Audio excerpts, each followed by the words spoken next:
স্তনরতা পর্দানাসীনা শিক্ষিতা ধার্মিকা সম্মানিতা মমতাময়ী আমার মায়েরা বোনেরা, সকলকে জানাই জাতি ধর্ম বর্ণ নির্বিশেষে প্রাণ উজাড় করা হৃদয় নিংড়ানো আন্তরিক শুভেচ্ছা ও ভালোবাসা। সকলে সমবেত হয়ে সর্বপ্রথম আল্লাহ পাকের শাহী দরবারে শুকরিয়া জ্ঞাপন করি যে আল্লাহ পাক এই প্রচণ্ড ঠান্ডাকে উপেক্ষা করে আরামের বিছানা থেকে আলাদা করে এই পবিত্র তাফসিরুল কোরআন মাহফিলে আমাকে আপনাকে দিন শরিয়াতের জ্ঞান অন্বেষণের উদ্দেশ্যে হাজির হওয়ার মতো তৌফিক এনায়েত করেছেন। আল্লাহ পাকের শাহী দরবারে কৃতজ্ঞতা প্রকাশে অন্তরের অন্তরস্থল থেকে সম্মিলিত কণ্ঠে প্রাণ ভরে সমস্বরে উচ্চ আওয়াজে বলেন আলহামদুলিল্লাহ। আরেকবার প্রাণ ভরে বলেন আলহামদুলিল্লাহ। আল্লাহ পাকের প্রশংসার পরপর অসংখ্য দরুদ ও সালাম প্রেরণ করি সর্বকালের সর্বযুগের সর্বশ্রেষ্ঠ মহামানব, যিনি সৃষ্টি জগতের জন্য রহমাত, ইমামুল আম্বিয়া খতামান নবিয়িন সাইয়্যিদুল মুরসালিন নূরে মুজাসসাম রহমাতাল লিল আলামিন, সেই প্রিয় রসুলের পবিত্র রওজা তাহারে দরুদ সালামের ঝর্ণা ধারা অজস্র ধারায় বর্ষিত হোক। ভক্তির সঙ্গে বলুন সাল্লাল্লাহু আলাইহি ওয়াসাল্লাম। সম্মানিত উপস্থিতি, আমার পূর্বে আপনারা গুরুত্বপূর্ণ আলোচনা শ্রবণ করলেন। আমি অধম অযোগ্য গুনাহগার, আল্লাহ পাক আমার মতো গুনাহগারকে আপনাদের খেদমতে স্বল্প সময়ের জন্য হাজির করেছেন। আমার জন্য দোয়া করেন আল্লাহ পাক আমাকে ইখলাসের নিয়তে শরীয়তের দৃষ্টিকোণ থেকে গঠনমূলক সংক্ষিপ্ত আলোচনা করার তৌফিক দান করেন, বলেন আল্লাহুম্মা আমিন। আমি আমার অভিজ্ঞতা থেকে বলি, বাংলার মানুষ শুনে অভ্যস্ত হয়েছে, বুঝে অভ্যস্ত হয়নি। আমার সামনে যারা বসেছেন শোনার সাথে সাথে বোঝার মেজাজ রাখুন, কারণ আমরা 2 লক্ষ টাকা 3 লক্ষ 5 লক্ষ টাকা খরচা করে একটা মাহফিলের ইন্তজাম করি। মাহফিল থেকে কি বুঝি সেই হিসাবটুকু অনেক সময় মেলে না। এই জন্য আমাদের শোনার সাথে সাথে বোঝার মেজাজ রাখতে হবে এবং আমালের নিয়ত রাখতে হবে। আল্লাহ যেন আমল করা তৌফিক দান করেন, বলেন আল্লাহুম্মা আমিন। আমি একদম স্পষ্ট করে কেটে কেটে পাট পাট করে কথা বলতে পছন্দ করি এবং আমি নামার মুহূর্তে একটা হিসাব মিলিয়ে দেবো। সামনে যারা বসেছেন মোটামুটি আজকে মাহফিল থেকে কিছু বুঝেছি, এই হিসাবটুকু যেন শেষ পর্যন্ত থাকে ইনশাআল্লাহ। এই জন্য আপনাদের একটু রেসপন্স আমার জন্য দরকার, সহযোগিতা করবেন। আমি ধাপে ধাপে কথা বলে যাব, তাতে সুবিধা হবে ইনশাআল্লাহ। আপনারা জানেন ঔষধ বা মেডিসিনের দোকানে অনেক রকম রোগের ঔষধ থাকে, কথা ঠিক না বেঠিক? একটা মানুষের এই মুহূর্তে যদি প্রচন্ড জ্বর আসে, ডক্টর তার প্রাথমিক চিকিৎসা হিসেবে একটা প্যারাসিটামল ট্যাবলেট দেয়, যার দাম এভারেজ 5 টাকা। ঔষধের দোকানে 5 টাকারও ট্যাবলেট থাকে, 25,000 টাকার ঊর্ধ্বে একটা ট্যাবলেটের দাম আছে না নেই? আছে না? লেখুনে যদি আমার গায়ে জ্বর আসে, 5 টাকার ট্যাবলেটটা ডক্টর লেখে, ওইটার প্রয়োজন বেশি হবে না 25,000 টাকার প্রয়োজন বেশি হবে? দামে বেশি হলে প্রয়োজনটা আমার এই 5 টাকাটার এক্ষুনি দরকার বেশি হবে। আজকে আমরা ইসলাম ধর্মাবলম্বী, ইসলামের বিভিন্ন দিক নিয়ে বিভিন্ন বিষয়ভিত্তিক আলোচনা করা যেতে পারে। বর্তমান যুগ সন্ধিক্ষণে আমাদের জন্য যে দিকগুলো দরকার আলোচনা বেশি, ওলামায়ে কেরামদের দায়িত্ব সেই দিকগুলো বেশি বেশি তুলে ধরা, তাহলে মানুষ তুলনামূলকভাবে উপকৃত বেশি হবে আশা করা যায়, কথা ঠিক না বেঠিক? একেবারে সাদা বাংলা যেটা বলে, পৌষ মাসে রথ আর চৈত্র মাসে করলে অসুবিধা আছে। এই জন্য সময়, পরিস্থিতি, পরিবেশ সবকিছু পর্যবেক্ষণ করে উপযুক্ত কথা বলা, তাতে মানুষের উপকৃত বেশি হবে আশা করা যায়। এই জন্য আমি সময়, পরিস্থিতি সবকিছু লক্ষ্য রেখে বর্তমান সিচুয়েশনকে সামনে রেখে উপযুক্ত গঠনমূলক আলোচনার আশা রাখছি। বাকিটা আল্লাহ পাকের মর্জি, ওমা তৌফিকি ইল্লা বিল্লাহ। গঠনমূলক আলোচনার আশা রেখে কোরআনুল কারীম থেকে ছোট্ট একটি আয়াতে কারিমা তেলাওয়াত করেছি, তার সাথে সাথে নবী পাকের পবিত্র জবানে বর্ণিত অগণিত হাদিস থেকে ছোট্ট একটি হাদিসের টুকরা পেশ করেছি। এই আয়াত এবং হাদিসের ব্যাখ্যা বিশ্লেষণের মধ্য থেকে আলোচনার উপযুক্ত রুট তৈরি করে নেব ইনশাআল্লাহ। আমি যে আয়াত তেলাওয়াত করেছি কোরআনুল কারীমের 2য় পারা থেকে। কোরআন শরীফে টোটাল 30 পারা আছে। কটা পারা? 30 পারা। 2য় পারা থেকে তেলাওয়াত করেছি। টোটাল কোরআনুল কারীমে 114টি সূরা আছে, তেলাওয়াত করেছি 2য় নম্বর সূরা থেকে। পারাও 2য় আর সূরাও 2য়। 2য় নম্বর সূরার নাম সূরাতুল বাকারা। এটা কোরআনুল কারীমের সর্ববৃহৎ অর্থাৎ সবথেকে বড় সূরা। সূরাতুল বাকারায় ছোট বড় আয়াত মিলিয়ে 286টি আয়াত আছে। আমি যে আয়াত তেলাওয়াত করেছি 208 নম্বর আয়াত। আল্লাহ পাক আমাকে আপনাকে উদ্দেশ্য করে বলছেন, ইয়া আইয়ুহাল্লাযীনা আমানু, হে বিশ্বাসী বান্দা বান্দিরা, উদখুলু ফিস সিলমি কাফা, তোমরা পরিপূর্ণ রূপে ইসলামের মধ্যে প্রবেশ করো। ওয়ালা তাত্তাবিউ খুতুওয়াতিশ শাইতান, শয়তানের পদাঙ্ক অনুসরণ করো না। ইন্নাহু লাকুম আদুউম মুবিন, নিশ্চিত রূপে সে তোমাদের প্রকাশ্য দুশমন। আয়াতের বিস্তারিত ব্যাখ্যা আছে, আমি খুব সংক্ষিপ্ত আকারে মূল ব্যাখ্যাগুলো একটু তুলে ধরার উপস্থাপন করার চেষ্টা করছি। আয়াতের প্রথম অংশ যে বাক্য আল্লাহ দিলেন এটা অত্যন্ত তাৎপর্যপূর্ণ। আল্লাহ পাক বলছেন যারা ইমানদার, যারা বিশ্বাসী, যারা মুমিন তাদেরকে বলছেন, হে বিশ্বাসী বান্দা বান্দিরা, তোমরা পরিপূর্ণ রূপে ইসলামের মধ্যে প্রবেশ করো। কিসের মধ্যে? সবাই বলে কিসের মধ্যে? ইসলামের মধ্যে। এখন ইসলামের মধ্যে পরিপূর্ণ প্রবেশ করতে গেলে ইসলামটা কি এটা আমাদের জানা দরকার আছে না নেই? একটু রেসপন্স দেন, আছে না? ইসলামটা কি জানা দরকার আছে। এবং আল্লাহ পাক কেন ইসলামের মধ্যে পরিপূর্ণ প্রবেশ করতে বললেন, ইসলামের ভিতরে প্রবেশ করার লাভ আর ক্ষতি মানুষকে বোঝানো দরকার আছে। আজকে এত মানুষ কেন বেনামাজি, সমাজে কেন সুদ ঘুষ, কেন আমরা সবকিছু আপডেট করছি, আমাদের আখলাক চরিত্র মনুষ্যত্বকে আপডেট করতে পারছি না? আগে যে পরিমাণে মানুষ খাবার খেত সেই মানের খাবার আজকে মানুষ পছন্দ করে না। আগে একটা ছেঁড়া জামা, তালি দেওয়া জামা পরে চলে যেত, আজকে সেই জামাটা ঘরেও পরে না। পরে কি? যেভাবে মানুষ আগে কষ্টের সঙ্গে ঘরে জীবনযাপন করেছে, এখন তার থেকে গৃহপালিত পশুদের জন্য ঘরটা ভালো করে করছে কি করে না? তাহলে আমরা সবকিছু আপডেট করেছি, রাস্তাঘাট, গাড়ি বাড়ি, জামা কাপড়, খাদ্য, কিন্তু আমরা কি আমাদের মনুষ্যত্বের আপডেট করতে পেরেছি? যতদিন যাচ্ছে প্রকৃত ভালো মানুষের সংখ্যা বাড়ছে না কমছে? সমাজে যারাই আমরা পরিচিত বা নাম করা মানুষ ভালো মানুষ মনে করি, কিন্তু আমাদের ভিতরে খুব কঠিন কঠিন জটিল জটিল শারীরিক রোগ নয়, এটা মানসিক রোগ, এটা হচ্ছে চারিত্রিক রোগ। এই আমাদের চরিত্র আখলাক খারাপ হয়ে গেছে, এরকম চিত্র আজকে নজরে পড়ছে না? পড়ে না? মসজিদকে অনেক আপডেট করেছি, কিন্তু মুসল্লির মনকে মনুষ্যত্বকে আপডেট করতে পারিনি। কেন আমরা ইমানি দিক থেকে পিছিয়ে পড়ছি? কেন আমাদের মা বোনদেরকে পর্দাবদ্ধ করতে পারছি না? কেন আমাদের সন্তানদেরকে আমরা আদর্শবান হিসাবে, চক্ষু শীতলকারী সুসন্তান হিসাবে প্রতিষ্ঠিত দেখে যেতে পারছি না? আমাদের ব্যর্থতা কোথায়? সেই রাস্তাগুলো খুঁজতে হবে। কথা ঠিক না বেঠিক?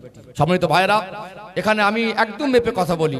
আমি বিভিন্ন পরিবেশে মিশি, বিভিন্ন স্টেটে যাই, বিভিন্ন স্টেটের বাইরে, দেশের বাইরে কখনো আমি চলে যাই কোরআনের বাণী নিয়ে। বিশ্বাস করুন, আমি খুব ভারাক্রান্ত হৃদয় নিয়ে বলছি, বাংলার মানুষের এমন করুণ পরিণতি, আমরা এখনো পর্যন্ত ইসলামটাকে ভালো করে বুঝিনি। এটা আমাদের জীবনের একটা অন্যতম বড় ব্যর্থতা। আমার কথাগুলো একদম মেপে মেপে হয়, এই ডান দিক থেকে বাম দিক, সামনে থেকে পিছনে, যারা আজকে এখানে আমার সামনে বসেছেন, আপনারা বলুন তো আমরা ইসলাম সম্পর্কে কতটুকু জানি? আজকে আপনাদের হেমকুমারী কাগলের ডাঙ্গা গ্রামে একদিক থেকে জিজ্ঞেস করতে করতে যাবেন, মহিলা পুরুষ বৃদ্ধ জওয়ান তরুণ, এখন তো সব আমরা চালাক, সব 440 ভোল্টেজ। কথা বুঝতে পারছেন? আমরা মনে করি আমি যা জানি অন্য কেউ জানে না। একদিক থেকে জিজ্ঞেস করতে সর্বস্তরের মানুষ, আপনার গ্রাম বলেন আমার গ্রাম বলেন, ভাই ইসলামটা কি? ইসলাম সম্পর্কে আপনি কি বুঝেছেন?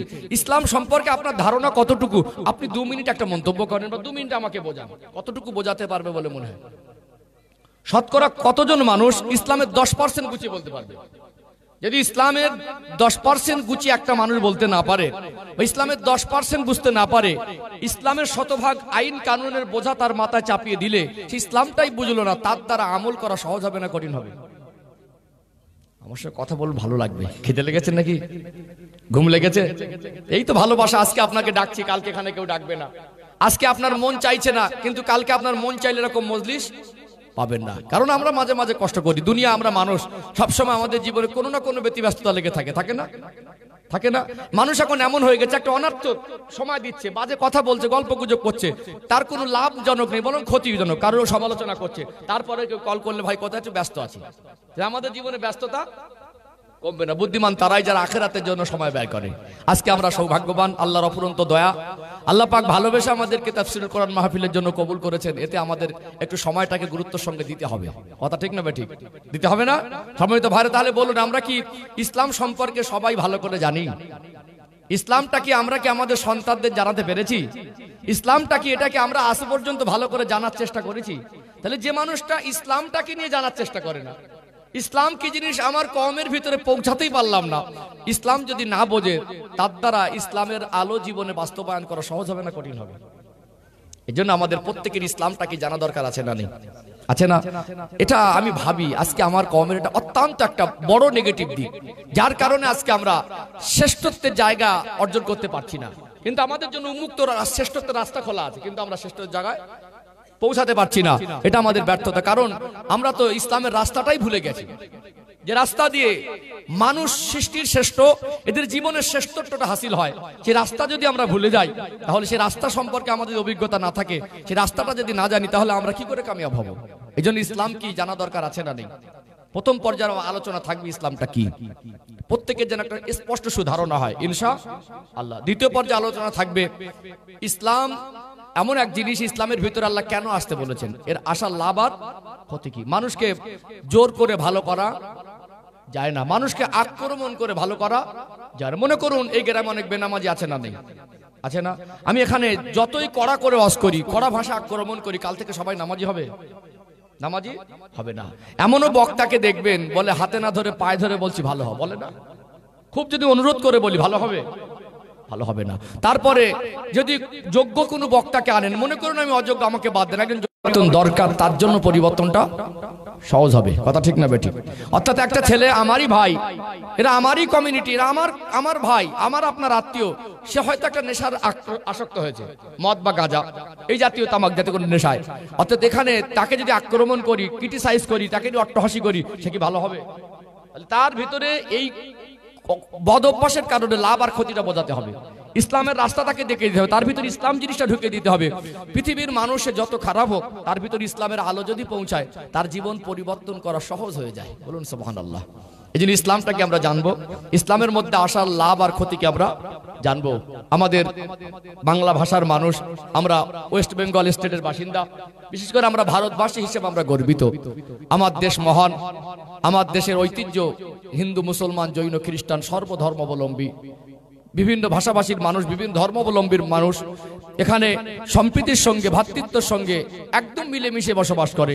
শেষে আমার কিছু বার্তারা থাকবে, আমার দেশবাসীর জন্য কিছু সম্প্রীতির বার্তারা দরকার আছে না?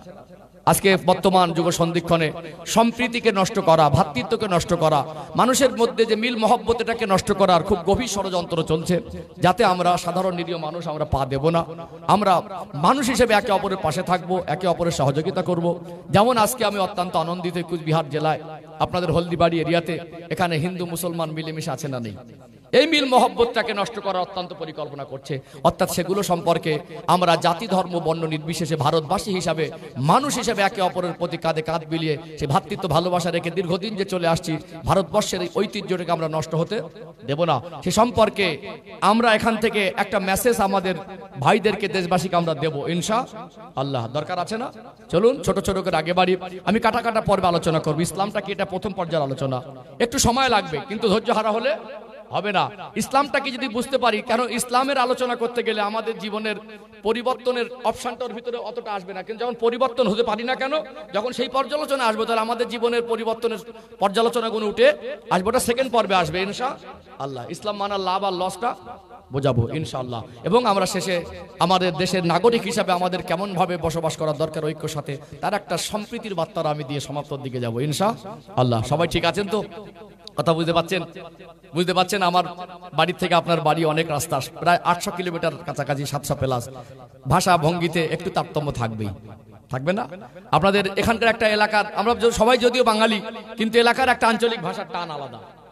সাধারণত আমি আসাম, ত্রিপুরা, মেঘালয় এবং এই কোচবিহারে দীর্ঘদিন ধরে যাতায়াত করি, 2009 সাল থেকে।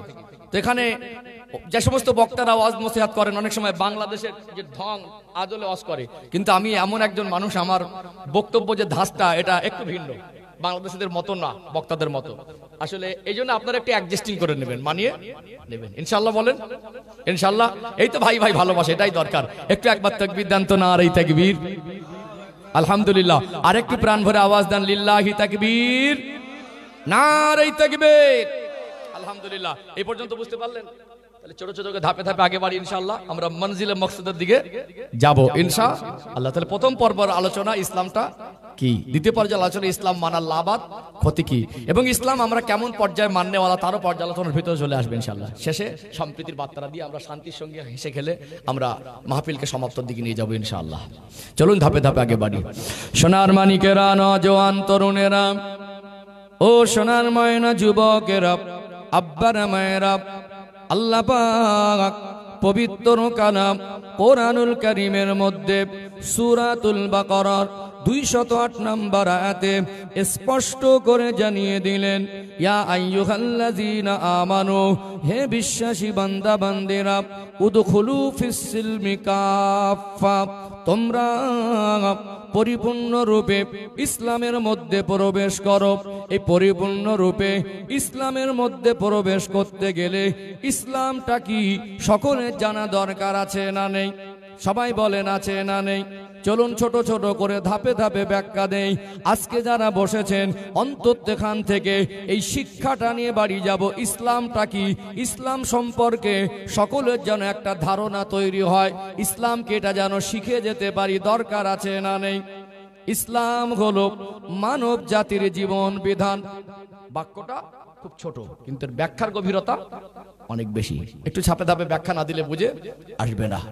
ও ভাইজানেরা, কোচবিহার জেলার সোনার মানিক যুবকেরা, আব্বারা মায়েরা, ইসলাম হলো মানব জাতির জীবন বিধান। এখানে একটু ব্যাখ্যা দেই। আপনার আওয়াজের মধ্যে শুনেছেন আল্লাহ সৃষ্টি হলো 18,000 মখলুকাত। শুনেছেন না? মখলুক আল্লাহর এক একটা সৃষ্টি। আরবিতে যাকে মখলুক বলা হয়, বাংলা তাতে তাকে সৃষ্টি বলা হয়। অনেকে হয়তো এই কথা একমত হবেন না। 18,000 আল্লাহর সৃষ্টি নির্দিষ্ট করে বলা যায় না, কম বেশি তো হতেই পারে, তবে কম হবে না, বরং বেশি হবে। আল্লাহর সৃষ্টি যদি 18,000-এর বেশি হয়, আমার আল্লাহ বড় দয়াময়। আল্লাহর সৃষ্টি জগতের মধ্যে আমার আল্লাহ মানুষকে আশরাফুল মখলুকাত অর্থাৎ সৃষ্টির মধ্যে শ্রেষ্ঠ করেছেন। বলুন সুবহানাল্লাহ। কোরআনুল কারিমে আল্লাহ পাক বলছেন, ওয়ালাকাদ কাররামনা বানি আদম, আমি আল্লাহ আদম সন্তানকে সম্মানের জীবন দিয়েছি। মূল কথা, আল্লাহ যা কিছু সৃষ্টি করেছেন, স্রষ্টার যা কিছু সৃষ্টি আছে, সব থেকে আমার আল্লাহ মানুষকে শ্রেষ্ঠ করেছেন। আমরা কি মানুষ না? আমরা মানুষ, তাহলে আমরা হলাম সৃষ্টির শ্রেষ্ঠ, সৃষ্টির। এবং যদি সৃষ্টির শ্রেষ্ঠকে নিয়ে আমাদের ভিতরে আল্লাহ যে বৈশিষ্ট্যগুলো দিয়েছেন, এগুলো নিয়ে যদি গবেষণা করা যায়, আমরা যে সৃষ্টির শ্রেষ্ঠ এটা সহজে অনুমান করা যায়। বলুন সুবহানাল্লাহ। প্রথম কথা, যদি সহজে বুঝতে চান, আল্লাহ সৃষ্টির শ্রেষ্ঠ মানুষকে যে জ্ঞান বিবেক বুদ্ধি নামক জিনিস দিয়েছেন, এটা আল্লাহর অন্য কোন সৃষ্টির মধ্যে দেন নাই। পৃথিবীতে আমরা আমাদের জ্ঞানে বিবেকে বুদ্ধিতে অনেক কিছু সৃষ্টির সঙ্গে পরিচিত হয়েছে, হয় না? চতুর্দিকে দেখলে ডাইনে বামে উপরে নিচে সামনে পিছনে আল্লাহর অনেক সৃষ্টি দেখা যায় না? যায় না? দেখেছেন মোবাইল আবিষ্কার করেছে অন্য কোনো প্রাণী? করেছে? করেনি। দেখেছেন দুনিয়ার অন্য কোনো প্রাণী কম্পিউটারের মতো একটা জিনিস আবিষ্কার করেছে? দুনিয়ার অন্য কোনো প্রাণী একটা বিমান বা রকেট আবিষ্কার করে অন্য কোনো গ্রহে যাওয়ার চেষ্টা করছে? দেখেছেন? তাহলে মানুষকে আল্লাহ যে কোয়ালিটির বিবেক বুদ্ধি দিয়েছে, যে কোয়ালিটির জেহেন দিয়েছে, সেটা আল্লাহ অন্য কোনো সৃষ্টির ভিতরে দেয় নাই। ও ভাইজানেরা, কোচবিহার জেলার সোনার মানিক যুবকেরা, আব্বারা মায়েরা, মানুষ্য জাতিকে আমার আল্লাহ সৃষ্টি শ্রেষ্ঠ করেছেন। এই মানুষ্য জাতির ভিতরে আল্লাহ যে বৈশিষ্ট্যগুলো দিয়েছেন, সেগুলো শ্রেষ্ঠ। জোরে বলুন সুবহানাল্লাহ। এই মানুষ্য জাতিকে আল্লাহ পাক এমন ভাবে সৃষ্টি করেছেন, কোরআনুল কারীম আল্লাহ পাক বলছেন, লাকাদ খালাকনাল ইনসানা ফি আহসানি তাকবীম, আমি আল্লাহ মানুষকে সুন্দর পরিকাঠামোয় সুন্দর ছাঁচে তৈরি করেছি। আমাদের মাথার তালু থেকে পায়ের তলা পর্যন্ত শরীরের গঠনকে আমার আল্লাহ অত্যন্ত সুন্দর করেছেন না করেন নাই? নাকের জায়গায় নাক, কানের জায়গায় কান, চোখের জায়গায় চোখ। ও ভাইয়েরা বাবাজিরা, রাতের বেলা আমরা হালাল খাদ্য খাই কি খাই না? বাড়তি থেকে যাওয়া ভাত বা তরকারি বা রুটি বলেন, কখনো আমরা রেখে দেই সকালে খাবো, তরকারিটা কখনো নষ্ট হয়ে যায়, খাবার মতো উপযুক্ত থাকে না। গালের কাছে সামনে যদি নাকটা না থাকতো, ওটা যদি হাঁটুর নিচে পিছনে দেওয়া হতো, অসুবিধা হতো কি হতো না? আল্লাহ পাক যেখানে চোখ দিলেন উপরে, আমরা যারা কৃষি কাজ করি, কুচবিহার জেলা আপনার হলদিবাড়ি এলাকায় আল্লাহর অফুরন্ত দয়া, জমিনের মাটি হলো উর্বর। অনেক জায়গায় অনেক জমিনের মালিক উর্বর মাটি পায়নি, এখানে দানা ফেলে দিলে আল্লাহর করুণায় ফসল ভালো হয় কি হয় না? বলুন তো দেখি। চাষবাসের কাজ করতে গেলে অনেক সময় পানিতে নামতে হয় কি হয় না? চোখটা যদি পায়ের গাঁটের নিচে আল্লাহ দিয়ে দিতেন অসুবিধা হতো কি হতো না। আজকে মানুষকে বোঝানো আর বোঝা অনেক সহজ হয়ে গেছে। আমরা ভারতীয় নাগরিক হিসাবে আমাদেরকে আধার কার্ড নামক একটা ডকুমেন্টস দিয়েছে না দেয় নাই? ওই আধার কার্ডে দেখবেন আমাদের ফিঙ্গারপ্রিন্ট আর চোখের মনির আপডেট করতে হয়। আজকে দুনিয়া জমিনে আমার আল্লাহ কোটি কোটি মানুষকে বানিয়েছেন, কারোর চেহারার সঙ্গে কারোর হুবাহু মিল পাওয়া যায় না। যায় কি? আল্লাহ কত নিখুঁত কারিগর। আল্লাহ মানুষকে শ্রেষ্ঠ করেছেন, মানুষের ভিতরে আল্লাহ কারোর চেহারার সঙ্গে কারোর হুবাহু মিল দেয় নাই। অনেক সময় যারা টুইনস, যমজ সন্তান, কয়েক সেকেন্ডের ব্যবধানে দুনিয়া আসে, দূর থেকে দেখলে মনে হয় একই রকম, কিন্তু খুব গভীরভাবে পরখ করে দেখলে দেখা যাবে কিছু না কিছু পার্থক্য আছে না নেই? আর আশ্চর্য হবেন, পৃথিবীতে জনসংখ্যা দুনিয়া শুরু থেকে এই পর্যন্ত বেহিসাব। কথা ঠিক না বেঠিক? হ্যাঁ, বর্তমানে একটা সমীক্ষা বলতে পারে, কিন্তু দুনিয়া শুরু থেকে এই পর্যন্ত একটা বেহিসাব। কিয়ামত পর্যন্ত আল্লাহ কত মানুষকে পাঠাবেন সেটাও হিসাবের বাইরে, আমরা আন্দাজ করতে পারবো না, কারণ কিয়ামত কবে হবে সেটাও জানি না। পৃথিবীতে মানুষ জনসংখ্যায় যতটা, কারোর চেহারার সঙ্গে তো কারোর চেহারা মিল পাওয়া যায় না। তাদের দুই হাতের আঙুলের সংখ্যা তার থেকে 10 গুণ বেশি। ছোট্ট একটা জায়গা, কারোর ফিঙ্গারপ্রিন্টের সঙ্গে কারোর ফিঙ্গারপ্রিন্টের মিল খায় না। সৃষ্টিকর্তা রব যে আছে, স্রষ্টা যে আছে, স্রষ্টার সৃষ্টিকে নিয়ে যদি একটু ভাবা যায় স্রষ্টা আছে, তা সহজে অনুমান করা যায়। জোরে বলুন সুবহানাল্লাহ। আল্লাহ কেমন সুন্দর করে আমাদেরকে সৃষ্টি করেছেন। তাহলে আমরা হলাম সৃষ্টির, সবাই বলেন সৃষ্টির সব দিক থেকে আল্লাহ আমাদের যা বৈশিষ্ট্য দিয়েছেন, ওই বৈশিষ্ট্য অন্য কোন সৃষ্টির মধ্যে আল্লাহ দেয়নি। আমাদের গৃহপালিত পশু অনেকে দেখি আমরা, আমাদের মতো তাদের খাওয়ার প্রয়োজন হয়, তাদের জীবনে ফিজিক্যাল সম্পর্কের দরকার হয় না? তাদেরও বাচ্চা হয়, তারাও ঘুমায়, তারাও পেশাব পায়খানা করে, কিন্তু আমরা পেশাব পায়খানা করে পবিত্রতা অর্জন করতে পারি। একটা গরু, একটা ছাগল, একটা মহিষ, একটা ঘোড়া, একটা গাধা, তারা পেশাব পায়খানা করে পানিতে গিয়ে নিজের নিজে পরিষ্কার হতে পারে। আল্লাহ আমাদের সৃষ্টি শ্রেষ্ঠ করেছেন না? ও ভাইজানেরা, সোনার মানিক যুবকেরা, আব্বারা মায়েরা, একটা হলো জীব আর একটা হলো জড়। পাথরের টুকরা একটা জড় পদার্থ, ঢেলা একটা জড় পদার্থ, শুকনো কাঠ ভাঙা এটা একটা জড় পদার্থ, ওর ভিতরে কোনো শক্তি নাই। আল্লাহ আমাকে আপনাকে এমন ভাবে সৃষ্টি করেছেন, আমরা স্থিতিশীল নয়, পাথরের টুকরার মতো স্থির হয়ে জীবন কাটাতে পারবো না। আল্লাহ আমাদের বলার ক্ষমতা দিয়েছেন না দেন নাই? চলার ক্ষমতা দিয়েছেন না দেন নাই? আল্লাহ বিবেক বুদ্ধি দিয়েছেন, সিদ্ধান্ত নিতে হয় কি হয় না। সৃষ্টির শ্রেষ্ঠ হয়ে বলতে পারি বলে যে যার মতো যা ইচ্ছা তাই যদি বলি, সৃষ্টির শ্রেষ্ঠ হয়ে খেতে পারি বলে যা ইচ্ছা তাই যদি ভক্ষণ করি, সৃষ্টির শ্রেষ্ঠ হয়ে করতে পারি বলে যা ইচ্ছা তাই করব, এই মানুষের ভিতরে সৃষ্টির শ্রেষ্ঠত্ব আর বজায় থাকবে না। গোটা দুনিয়াটা বিশৃঙ্খলা তৈরি হয়ে যাবে, এই জীবনটা অশান্ত হয়ে যাবে কি যাবে না? অশান্ত হয়ে যাবে না? যে যার মতো বলবো, যে যার মতো খাবো, যে যার মতো করবো, যে যার মতো সিদ্ধান্ত নেব, দুনিয়ায় শৃঙ্খলা বলে কিছু থাকবে? থাকবে? শ্রেষ্ঠত্বর পরিচয় বলে কিছু থাকবে? আমরা দেশের আইন বিরোধী কোনো কাজ যদি কেউ করে তাকে আমরা বলি দেশদ্রোহী, বলি না? হ্যাঁ, দেশের দুশ্মনী করলে, দেশের উপরে দেশের বিরুদ্ধে গাদ্দারি করলে তাকে দেশদ্রোহী বলি না? এবং আমাদের জেনারেল জ্ঞানের ভিতর থেকে যখন একটা মানুষ অমানবিক কাজ করে তখন বলি মানুষটা অমানুষ, মানুষটা মানুষ হলো না, কত রকম বাজে মন্তব্য করি। তাহলে আমরা যদি সত্যিকারে সৃষ্টির শ্রেষ্ঠ হয়ে শ্রেষ্ঠত্ব বজায় রাখতে চাই, তাহলে আমাদেরকে একটা নিয়ম শৃঙ্খলা পদ্ধতি, একটা সুন্দর নিয়ম কানুনের মধ্য থেকে জীবন অতিবাহিত করা দরকার আছে না নেই? তাহলে আমাদের সৃষ্টিকর্তা কে? সবাই মিলে বলেন আল্লাহ। তাহলে আমাদের জন্য কোন নিয়ম পদ্ধতি উপযুক্ত আল্লাহ থেকে ভালো কেউ জানবে? আমরা মানুষ হিসেবে অতি সামান্য জ্ঞান পেয়েছি, আল্লাহ আমাদেরকে অতি সামান্য জ্ঞান দিয়েছেন। এখানে যদি আমরা আমাদের মতো নিয়ম তৈরি করি তাহলে বিশৃঙ্খলা হবে, এর ভিতরে ভুল হয়ে যাওয়াটা স্বাভাবিক। এই জন্য আল্লাহর পক্ষ থেকে সৃষ্টি শ্রেষ্ঠ করে এই মানুষ্য জাতির জীবন যাপনের নিয়ম পদ্ধতি হিসেবে আল্লাহ ইসলাম নামক গাইডলাইন, নিয়ম পদ্ধতি মানুষের উপরে দিয়েছে। বলুন সুবহানাল্লাহ। বুঝতে পারছেন? একটা পর্ব, ধাপে ধাপে যত আগে যাব তত পরিষ্কার হবে। জীবনে অনেক ওয়াজ শুনেছেন, আল্লাহ হায়াত দিক আরো ওয়াজ শুনবেন, কারণ এখানে আমি যে কথাগুলো বলছি মগজে ঢোকাতে হবে, বুঝতে হবে, বোঝা জিনিস। কথা কি বুঝতে পারছেন? এটা হলো বোঝা জিনিস। জাস্ট ধৈর্য ধারণ করলে আমি যত শেষের দিকে যাব তত আলোচনার লাইনটা আরো পরিষ্কার হবে ইনশাআল্লাহ। তাহলে আল্লাহর পক্ষ থেকে মানুষ জাতির জন্য সুন্দর একটা গাইডলাইন দেওয়া হয়েছে যে মানুষ কি করবে আর কি করবে না, কি খাবে আর কি খাবে না, কিভাবে চলবে কিভাবে চলবে না, এবং কিভাবে সিদ্ধান্ত নেবে আর কিভাবে সিদ্ধান্ত নেবে না।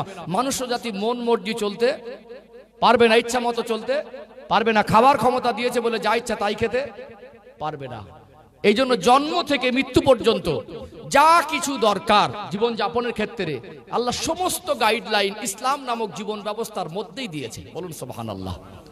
বাবা সন্তানকে কিভাবে দেখবে, সন্তান বাবার উপরে কিভাবে আচরণ করবে, বাবার সম্পদ মেয়ে কতটা পাবে, ছেলে তো কতটা পাবে, স্বামী স্ত্রীর সম্পর্কে জীবন কিভাবে অতিবাহিত হবে, টোটাল একটা মানুষের জীবনে যা কিছু প্রয়োজন জন্ম থেকে মৃত্যু পর্যন্ত, বরং তাকে কবরস্থ করা, দাফন করা, যাকে বাংলা ভাষায় দাহ করা বললেও, যে সে পর্যায়ে বাবা মা চলে যাবার পরে তার সন্তানদের তার প্রতি করণীয় কি, সেই রকম ইনফরমেশন, সেরকম নিয়ম কানুন ইসলামের মধ্যে আছে না নেই?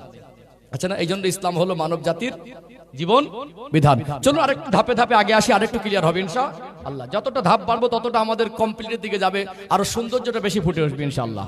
ও ভাইজানেরা, কুচবিহার জেলার সোনার মানিক যুবকেরা, আব্বারা মায়েরা, আল্লাহ পাক যুগ যুগ ধরে অসংখ্য অগণিত নবী রাসূল পয়গম্বর আলাইহিমুস সালাম দিগকে এই দুনিয়ার জমিনে পাঠিয়েছেন না পাঠায় নাই? কেন পাঠিয়েছেন? এই মানুষ সৃষ্টির শ্রেষ্ঠ হয়ে যখন মানুষ সুপথ ভুলে যায়, আল্লাহ দেখিয়ে দেওয়ার রাস্তা ভুলে যায়, আল্লাহর পক্ষ থেকে তাদের উপরে যে নিয়ম পদ্ধতি আল্লাহ পাক দিয়েছেন সেই নিয়ম পদ্ধতির বাইরে চলে যায়, দুনিয়াটা বিশৃঙ্খলা তৈরি হয়ে যায়, তাদের জীবনটা শান্ত হয়ে যায়। আমার আল্লাহ বড় দয়াময়। আমরা মানুষ, আল্লাহ আমাদের সৃষ্টিগতভাবে আমাদের মধ্যে মায়া মমতা জিনিসটা দিয়েছে না দেয় নাই? আমরা আজকে দুনিয়ায় যারা বাবা মা, আমাদের সন্তানের উপরে মায়া মহব্বত আছে না নেই? সবাই বলেন আছে না নেই? সন্তান তার বাবা মাকে যত বেশি ভালোবাসে, বাবা মা তার সন্তানকে যত বেশি ভালোবাসে, আমার আল্লাহ তার বান্দা বান্দিকে, মনুষ্য জাতিকে তার থেকে কোটি কোটি গুণ বেশি ভালোবাসে। বলুন সুবহানাল্লাহ। কোনো বাবা মা কি চায় সন্তান ক্ষতির মধ্যে যাক? কোনো বাবা মা কি চায় সন্তানের জীবনে অশান্তি হোক? কোনো বাবা মা কি চায় সন্তানের জীবনের অকল্যাণ? বরং সন্তানের জীবনে সব সময় ভালাই কামনা বাবা মা করে কি করে না? বাবা মা যদি সন্তানের যে পরিমাণে ভালাই কামনা করে, আমার আল্লাহ সৃষ্টির শ্রেষ্ঠ করে মানুষকে পাঠিয়েছেন, তার থেকে কোটি কোটি গুণ ভালাই কামনা আমার আল্লাহ বান্দার জন্য করে। এই জন্য মানুষ যখন পথ ভুলে যায়, কুপথে চলে যায়, তাদের জীবনটা অশান্ত হয়ে যায়, পৃথিবীতে বিশৃঙ্খলা তৈরি হয়, আমার আল্লাহর করুণা তাদেরকে সুপথগামী করার জন্য, তাদেরকে সতর্ক করার জন্য, তাদেরকে হেদায়েত করার জন্য, ওই মানুষদেরকে জীবনে যাতে পরিবর্তন আসে, তারা যাতে ভালো হয়ে চলতে পারে, শ্রেষ্ঠত্বের বোঝাইটা রাখতে পারে, যুগ যুগ ধরে এই মনুষ্য জাতির সুপথগামী করার জন্য, সতর্ক করার জন্য, হেদায়েত করার জন্য আমার আল্লাহ নবী রাসূলকে পাঠিয়েছেন না পাঠায় নাই? নবী রাসূল কিসের জন্য? পথ ভোলা মানুষকে সুপথ দেখানোর জন্য, সতর্ক করার জন্য। কোরআন শরীফে সূরা ইয়াসিন বলে একটি সূরা আছে না নেই? আছে না? সূরা ইয়াসিনে একটি আয়াত আছে, ওয়ানি ইবুদুনি হাযা সিরাতুম মুস্তাকিম, তোমরা আমারই ইবাদত করো, এটাই তোমাদের জন্য সোজা রাস্তা। আল্লাহর পক্ষ থেকে মানুষকে যা দেওয়া হয়েছে এটাই তো মানতার জন্য সোজা, নাকি? আমরা নতুন করে একটা রাস্তা বানালে সেটা সোজা হবে? আল্লাহর পক্ষ থেকে যেটা আমাদের দেওয়া সেটা সোজা, না আমরা বানালে সেটা সোজা হবে? আল্লাহর পক্ষ থেকে যেটা দেওয়া হয়েছে ওই পথেই চলা ইবাদত, ওই পথে চলা বন্দেগী, ওই পথে চলা গোলামি, ওই পথে চলা স্রষ্টার দাসত্ব। কথা ক্লিয়ার হচ্ছে? আল্লাহ পাক নবীদেরকে পাঠালেন তাহলে কিসের জন্য? এই মানুষকে সতর্ক করার জন্য। মানুষ যখন নবীদের কথা শুনবে, সে সত্যিকারের নবী, তাহলে বুঝবে কি করে? এবং নবীরা কি কোনো মন গড়া কথা বলেন? নবীরা আল্লাহর পক্ষ থেকে যা কিছু অবতীর্ণ হয় মানুষের জন্য সেটা তাদের কাছে পৌঁছে দেন। নবীদের দ্বারা আল্লাহর কথাগুলো, আল্লাহর নিয়ম পদ্ধতি সমাজে বাস্তবায়ন আল্লাহ করেন। কথা ঠিক না ঠিক? এবং সাধারণ মানুষ তাদেরকে নবী বলে যাতে গ্রহণ করতে পারে, এই জন্য নবীদের ভিতরে আল্লাহ এমন কিছু বৈশিষ্ট্য দিয়েছেন যেটা সাধারণ মানুষের ভিতরে নেই। এখানে একটু ভালো করে বুঝবেন, পয়েন্ট বোঝাচ্ছি আমি। সম্মানিত ভাইরা, আজকে আমরা মানুষ আমাদের ভালোর জন্য, আমাদের সুপথ দেখানোর জন্য অন্য কোনো জীবজন্তুর প্রাণীকে পাঠালে সেটা কি ভালো হতো বলে মনে হয়? তাহলে আমাদের ভালো পথ দেখানোর জন্য আল্লাহ পাক মানুষকে উপযুক্ত মনে করেছেন। এই জন্য কোনো নবী জিন নয়, ফারিস্তা নয়, অন্য কোনো মখলুকের অন্তর্ভুক্ত নয়, নবীরা ছিলেন মানুষ। কিন্তু একটা নবীকে আল্লাহ পাক এমন ভাবে তাকে ছোট থেকে বড় করেন, যাদেরকে নবী বা রসুল বলে নির্বাচিত করেছেন, তাদের জীবনটা একটু স্পেশালিস্ট।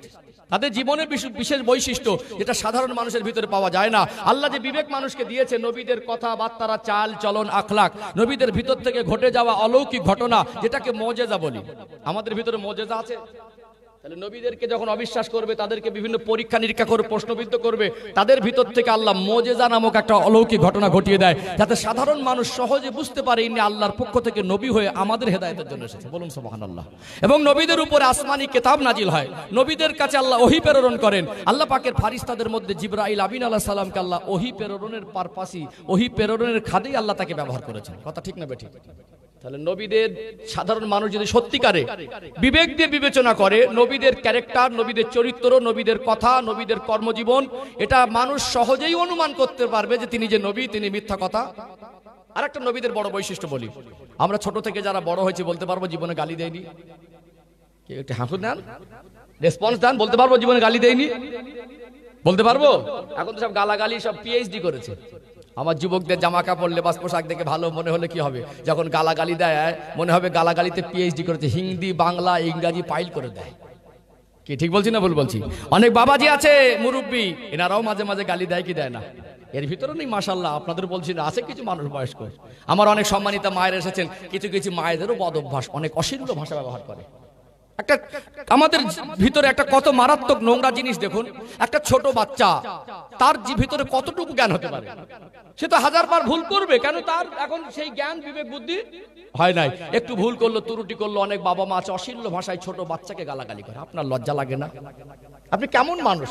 আপনি আপনার নিষ্পাপ ছোট বাচ্চা, সে ভুল করলে তাকে বুকে টানবেন, তাকে ভালোবাসা দেবেন, কখনো মোটা চোখ দেখাবেন, তাকে সদুপদেশ দেবেন, তাকে ভালো পরামর্শ দেবেন, কিন্তু তাই বলে তাকে গালাগালি দিতে পারেন না। আচ্ছা, যদি আমরা কেউ না গালাগালি দিতাম, আমাদের বাচ্চারা গালাগালি শিখতো?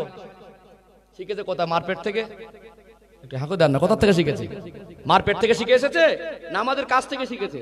ও দেখছে বাবা গালাগালি দেয়, মা গালাগালি দেয়, দাদু গালাগালি দেয়, দাদিমা গালাগালি দেয়, বড় বোনটা গালাগালি দেয়, ও কি শিখবে?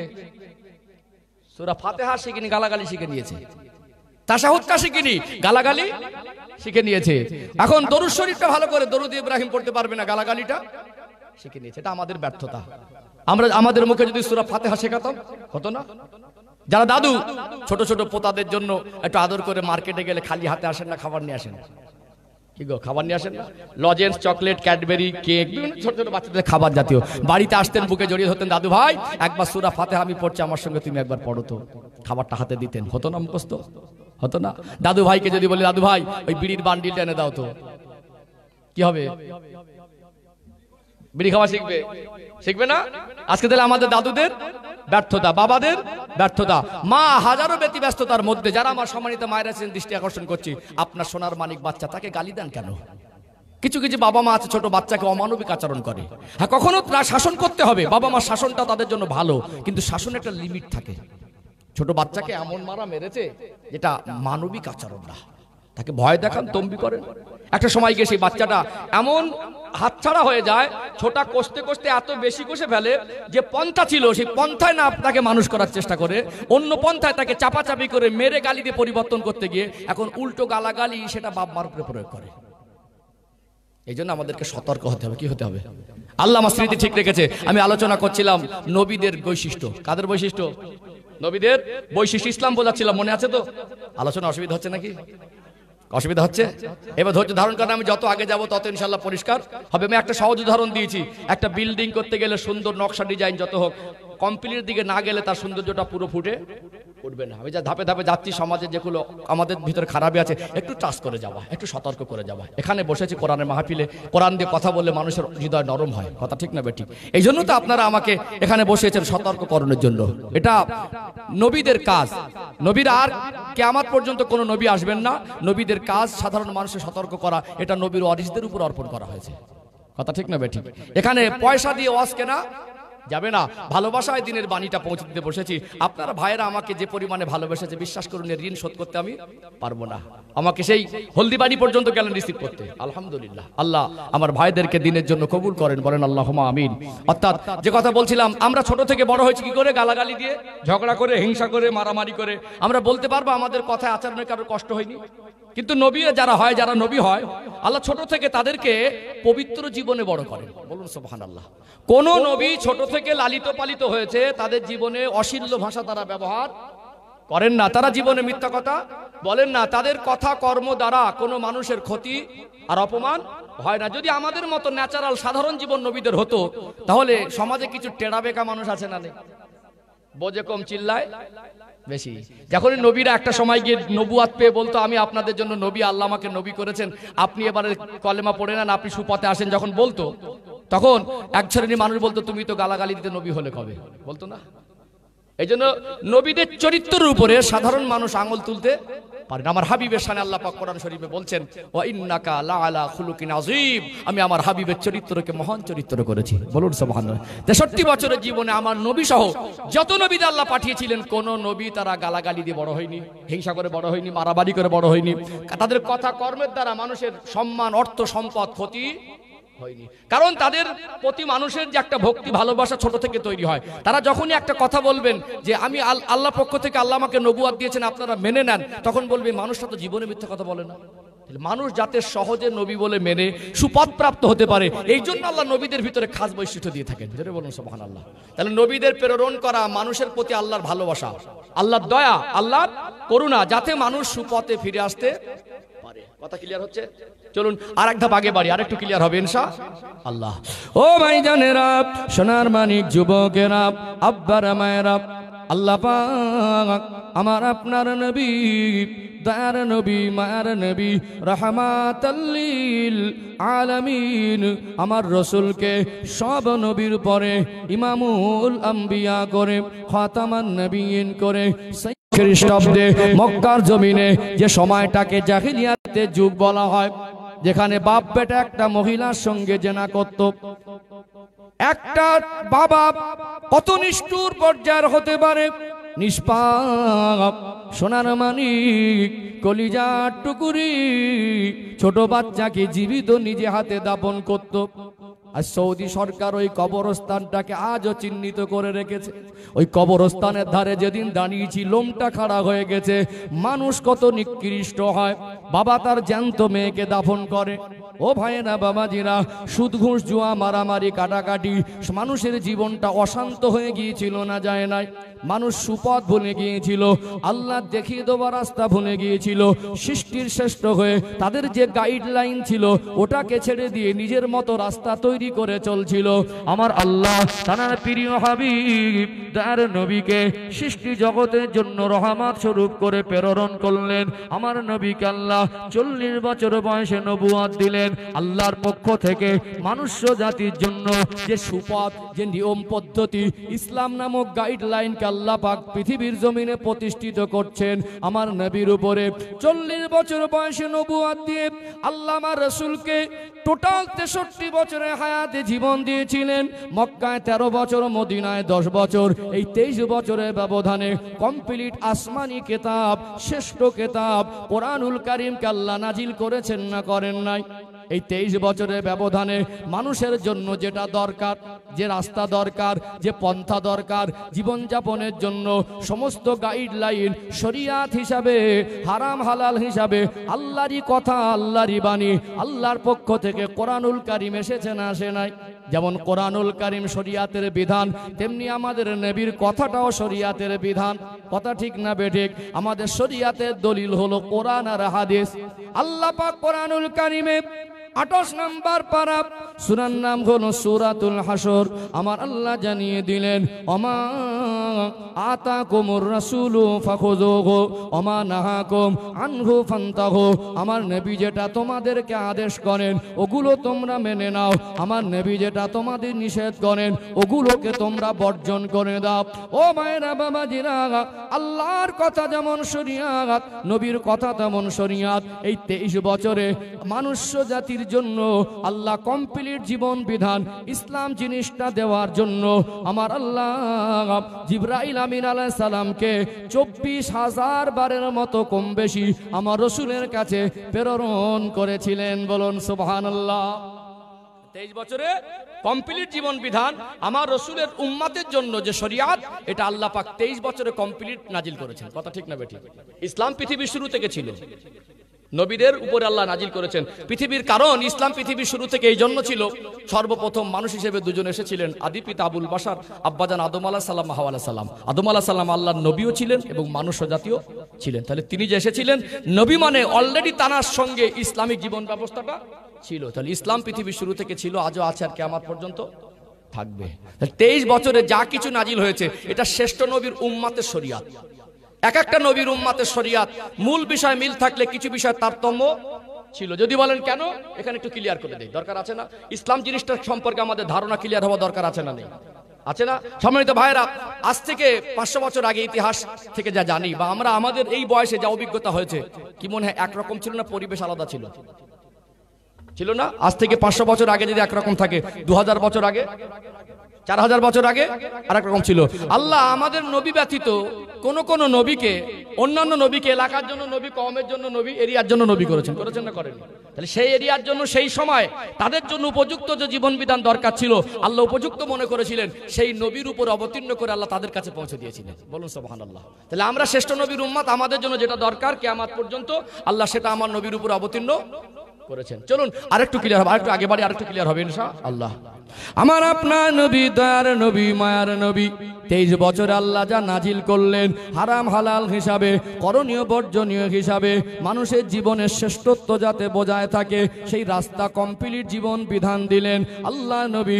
মক্কার জমিনে ইসলাম প্রতিষ্ঠিত করে, মক্কা মদিনায় ইসলামিক রাষ্ট্র শাসন কায়েম করে শান্তির পরিবেশ তৈরি করেছিলেন না করেন নাই? ও ভাইয়েরা, বাবাজিরা, 1.5 লক্ষের মতো সাহাবা আমার নবী ছিল। নবী আমার জীবনে একবার হজ করেছিলেন আরাফা ময়দানে, জাবাল রহমাত পাহাড়ের পদদেশে। আল্লাহ নবী সেদিন বিদায়ী হজের ভাষণ দিচ্ছিলেন। আল্লাহর নবীর উপরে কোরআনুল কারীমের সর্বশেষ আয়াত আমাত আল্লাহ অবতীর্ণ করেছিলেন, আল ইয়াউমা আকমালতু লাকুম দীনাকুম ওয়া আতমামতু আলাইকুম নি'মাতি ওয়া রাদিতু লাকুমুল ইসলাম দীনা। কোরআনুল কারীমের 6 নম্বর পারা, সূরার নাম হলো সূরাতুল মায়েদা, 3 নম্বর আয়াত। এটা কোরআনুল কারীমের নাজিল হওয়া সর্বশেষ আয়াত। আল্লাহ বলছেন, আমি আল্লাহ আজকে দিনকে কমপ্লিট করে দিলাম। আল ইয়াউমা আকমালতু লাকুম দীনাকুম, আমি আল্লাহ দিনকে কমপ্লিট করে দিলাম। ওয়া আতমামতু আলাইকুম নি'মাতি, নিয়ামতকে পরিপূর্ণ করে দিলাম। ওয়া রাদিতু লাকুমুল ইসলাম দীনা, আমি আল্লাহ ইসলামের উপরে রাজি খুশি সন্তুষ্ট হয়ে গেলাম। দিন কমপ্লিট, নতুন করে আর কোন শরিয়াত দেবেন না। ইসলাম এমন একটা জিনিস, আল্লাহ বলছেন আমি রাদিতু লাকুমুল ইসলাম দীনা, রাজি খুশি হয়ে গেলাম। আতমামতু আলাইকুম নিয়ামতি, আমি নিয়ামতকে পরিপূর্ণ করে দিলাম। আল্লাহ সিগন্যাল দিলেন আর আয়াত নাজিল হবে না। যেটা প্রয়োজন ছিল আমি কমপ্লিট দিয়ে দিয়েছি, আর নতুন করে কিছু প্রয়োজন নেই। এই কমপ্লিট জীবন বিধান হারাম হালাল হিসেবে যা কিছু আমরা পেয়েছি এটা আল্লাহর পক্ষ থেকে এসেছে। কথা ঠিক না বেটি? কোরআনুল কারীম কার বাণী? আল্লাহর বাণী। এর ভিতরে মানুষের মন গড়া কোনো সেন্টেন্স, কোনো বাক্য, কোনো শব্দ, কোনো ওয়ার্ড আজও পর্যন্ত ঢোকানো সম্ভব হয়েছে? কিয়ামত পর্যন্ত হবে? এমন এক আল্লাহর পক্ষ থেকে মহাবাণী আল কোরআনুল কারীমকে আল্লাহ দিলেন। এটা পৃথিবীর জমিনের শ্রেষ্ঠ কিতাব। যালিকাল কিতাবু লা রাইবা ফি, ভুল তো দূরের কথা, সন্দেহের অবকাশ নেই। এই এমন এক কিতাব, আল্লাহ পাক বলছেন ইন্না নাহনু নাযালনা যিকরা ওয়া ইন্না লাহু লাহাফিজুন, আমি আল্লাহ কোরআনুল কারীমকে নাজিল করেছি, হেফাজতের দায়িত্ব আমি আল্লাহ নিজে গ্রহণ করেছি। হেফাজতের দায়িত্ব কার? পৃথিবীর কোন শক্তি কোরআনুল কারীমকে মিটিয়ে দিতে পারবে? আল্লাহর কথা কোরআনুল কারীম যেমন শরিয়াত, নবীর কথাটাও শরিয়াত। এখানে আল্লাহ কোরআন শরীফে বলছেন ইন হুয়া ইল্লা ওয়াহয়ু ইউহা, আমার হাবিব ইচ্ছাকৃত কোনো কথা বলেন না, যেটা আমি আল্লাহ ওহী করি সেটাই আমার হাবিব বলেন। টোটাল ইসলামের নিয়ম কানুনের মধ্যে, ইসলাম নামক জীবন ব্যবস্থার মধ্যে, গাইডলাইনের মধ্যে একটা সেন্টেন্স, একটা বাক্য, একটা শব্দ, একটা ওয়ার্ড দুনিয়ার কোনো মানুষের তৈরি, দুনিয়ার কোনো মানুষের মতামত নয়, সম্পূর্ণ নিখুঁত নির্ভেজাল স্রষ্টার পক্ষ থেকে সৃষ্টির শ্রেষ্ঠ মানুষ্য জাতির জন্য একজন গাইডলাইন হিসেবে আল্লাহ ইসলাম নামক জিনিসকে দিয়েছেন। বলুন সুবহানাল্লাহ। আরো আশ্চর্য হবেন, এখানে তত্ত্ব তুলে ধরি সম্মানিত ভাইরা, পৃথিবীর কোন শক্তি আছে ইসলামের একটা আইনকে পরিবর্তন করে দেবে? আছে? পৃথিবীতে তার ক্ষমতা যত বেশি হোক, তার গ্রহণযোগ্যতা যত বেশি হোক, সে যত ভালো মানুষের পরিচয় লাভ করুক, সে যদি বলে 5 ওয়াক্ত নামাজকে 4 ওয়াক্ত করে দেবো, তার সঙ্গে সঙ্গে এক মুহূর্তের মধ্যে, সবাই বলেন কার পক্ষ থেকে? আল্লাহর পক্ষ থেকে। এখানে আমি একটা তথ্য দেই, আজকে যারা গোটা বিশ্বের মধ্যে এডুকেটেড পারসন, একজন গবেষক, একজন ঐতিহাসিকবিদ, একজন দার্শনিক বা জেনারেল শিক্ষিত, ধর্মীয় জ্ঞান আলাদা, একটা আলাদা প্ল্যাটফর্ম, আর জেনারেল জ্ঞান একটা আলাদা। যারা জেনারেল জ্ঞানে জ্ঞানান্বিত, আজকে গোটা বিশ্বের যারা শিক্ষিত ক্যাটাগরির মানুষ, এরা গুগলের তথ্যকে মানে কি মানে না? এখন প্রায় হাতে মোবাইল, যুবক ভাইদেরকে বলছি বাড়ি গিয়ে গুগলে সার্চ করবে গোটা পৃথিবীতে টোটাল কত ধর্ম আছে। গুগল তথ্য দেবে ইতিহাস থেকে নেওয়া। মানুষ তেজার মতো করে রাস্তা তৈরি করেছে, নিয়ম পদ্ধতি তৈরি করে চলছে, ধর্ম হিসাবে বানিয়ে চলছে। আমরা 2-4টে জানলেও গুগল বলছে 3.5 থেকে 4 হাজার ধর্ম মানুষ অনুসরণ করে। কতটা? 3.5 থেকে। ইসলাম ব্যতীত যা কিছু পৃথিবীতে আছে, কোন ধর্মকে আক্রমণ করা, ছোট করা, ক্রিটিসাইজ করা ইসলাম আমাকে শিক্ষা দেয়নি। অর্থাৎ এখানে আমার বাড়ির পাশে হিন্দু ভাই থাকবে, তার ব্যক্তি স্বাধীনতা, ধর্ম তার একান্ত ব্যাপার, সে তার ধর্ম পালন করবে, আমার কোনো আপত্তি নেই। আমারটা আমি পালন করব, তার কোনো আপত্তি থাকবে না। আমরা মানুষ হিসেবে কাঁধে কাঁধ মিলিয়ে চলবো। অর্থাৎ এখানে আমরা মানুষ হিসেবে ভ্রাতৃত্ব সম্প্রীতিটাকে বজায় রাখবো ইনশাআল্লাহ। এটাই তো ভারতবর্ষের ঐতিহ্য, এটাই তো পশ্চিম বাংলার ঐতিহ্য। বাড়ির পাশে হিন্দু ভাইয়ের বাড়িতে দুর্গা পূজা হয়, মুসলমানের অসুবিধা হয় না। মুসলমানের বাড়ি ঈদের নামাজ হয়, হিন্দু ভাইয়ের অসুবিধা হয় না। কি সম্প্রীতি আর ভালোবাসা! এখানে আমি জানি অনেক হিন্দু ভাইরা আমার কথাগুলো স্পষ্ট শুনছেন, অনেকে দূর দূরান্ত থেকে শুনছেন। আমি আপনাদের বলবো, আজকে কিছু মানুষ তাদের গদি টিকিয়ে রাখার জন্য, আমার আপনার মধ্যে সাধারণ মানুষ আমাদের খেটে না খেলে চলবে না।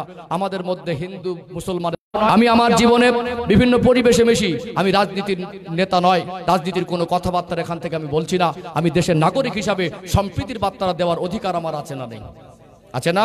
সম্মানিত ভাইরা, এখানে আমি বলতে চাই, এটাই তো সম্প্রীতি। বাড়ির পাশে একজন হিন্দু ভাই, তার ঘরের থেকে একজন মুসলমান ভাইয়ের বাড়ি।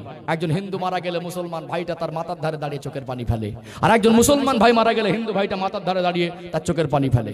এমনও বহু ইতিহাস আছে, হিন্দু ভাই মারা যাবার পরে মুসলমান ভাইরা তাকে দাহ করার জন্য সহযোগিতা করেছে। এমন রকম ইতিহাস আছে, একজন নিরীহ মানুষ তার বাড়ির পাশে মুসলমান ছিল, মারা যাবার পরে হিন্দু ভাইরা তাদেরকে সহযোগিতা করেছে। করেনি? বাজারে মার্কেটে যাই, সেখানে হিন্দু না দলিত না আদিবাসীর একবারও প্রশ্ন ওঠে না। কিন্তু আজকে কিছু মানুষ অত্যন্ত গভীর ষড়যন্ত্র করে আমাদের ভিতরে ভ্রাতৃত্ব, ভালোবাসা, ঐতিহ্য নষ্ট করার জন্য উঠে পড়ে লেগেছে না লাগেনি? অবশ্যই যাই করুক মনে রাখতে হবে, আমাদের খেটে খেতে হবে, আমাদের পাশাপাশি প্রতিবেশী, আমাদেরকে মিলেমিশে থাকতে হবে। কোনো চক্রান্তে যেন আমরা পা না দেই। আমার ধর্ম কোনো ধর্মকে ছোট করা শেখায় না, আমার ধর্ম কোনো ধর্মাবলম্বীকে ঘৃণা করতে শেখায় না।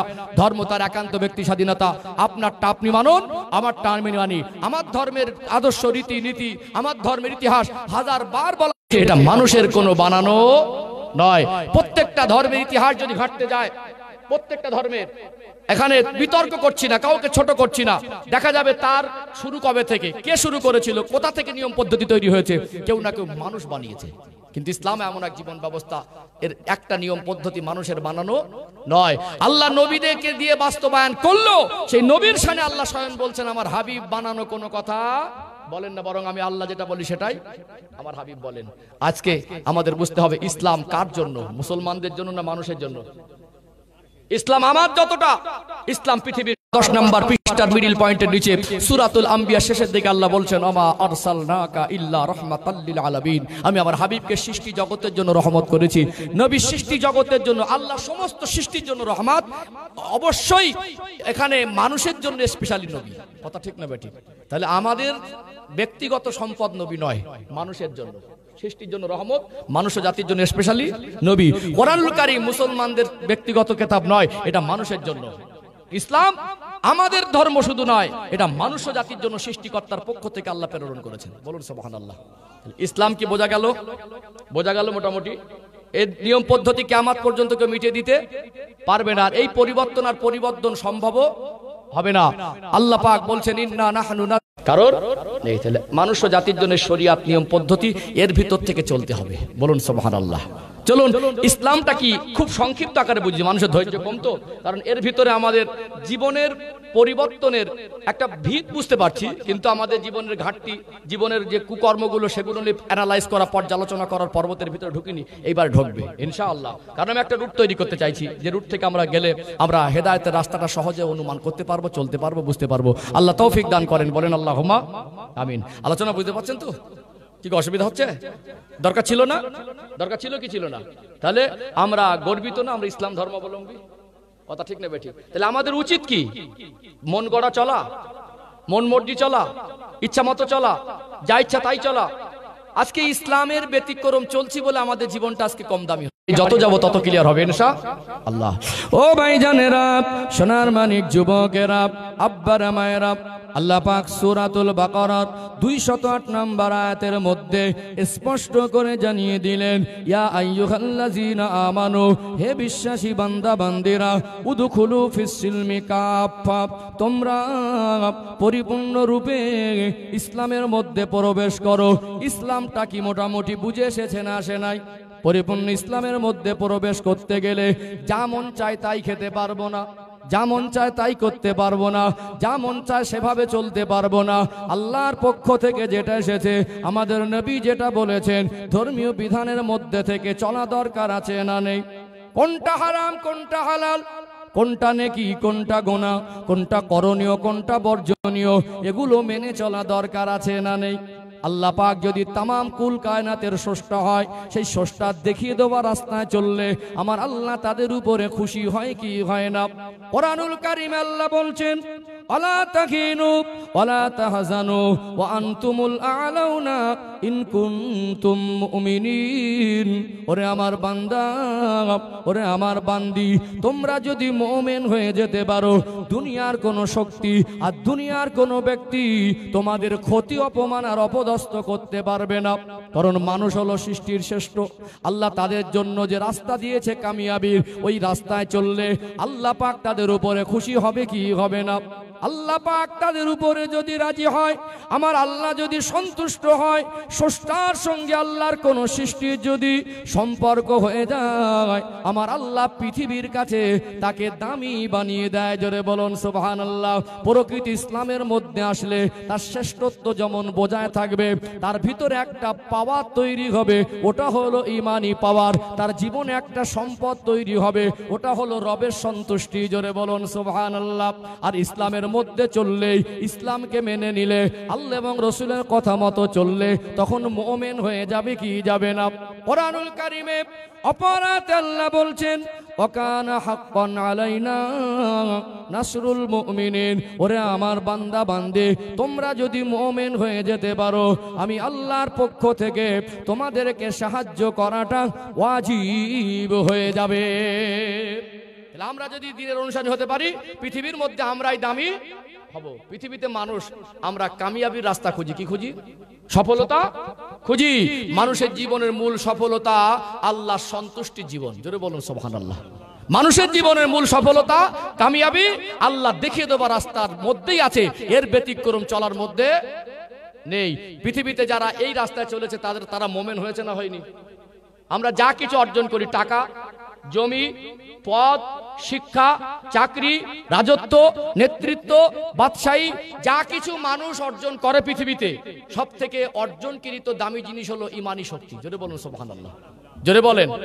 একটু বাস্তবতার দিকে খেয়াল করি বাপজিরা, ভাইরা, আমি অনেক দূর থেকে এসেছি, ধোকা দেওয়ার জায়গা নয়। যে কটা কথা বলছি, মেপে বলছি, অ্যানালাইজ করবেন। এই কথাগুলো পয়সা দিয়ে কেনা জিনিস নয়।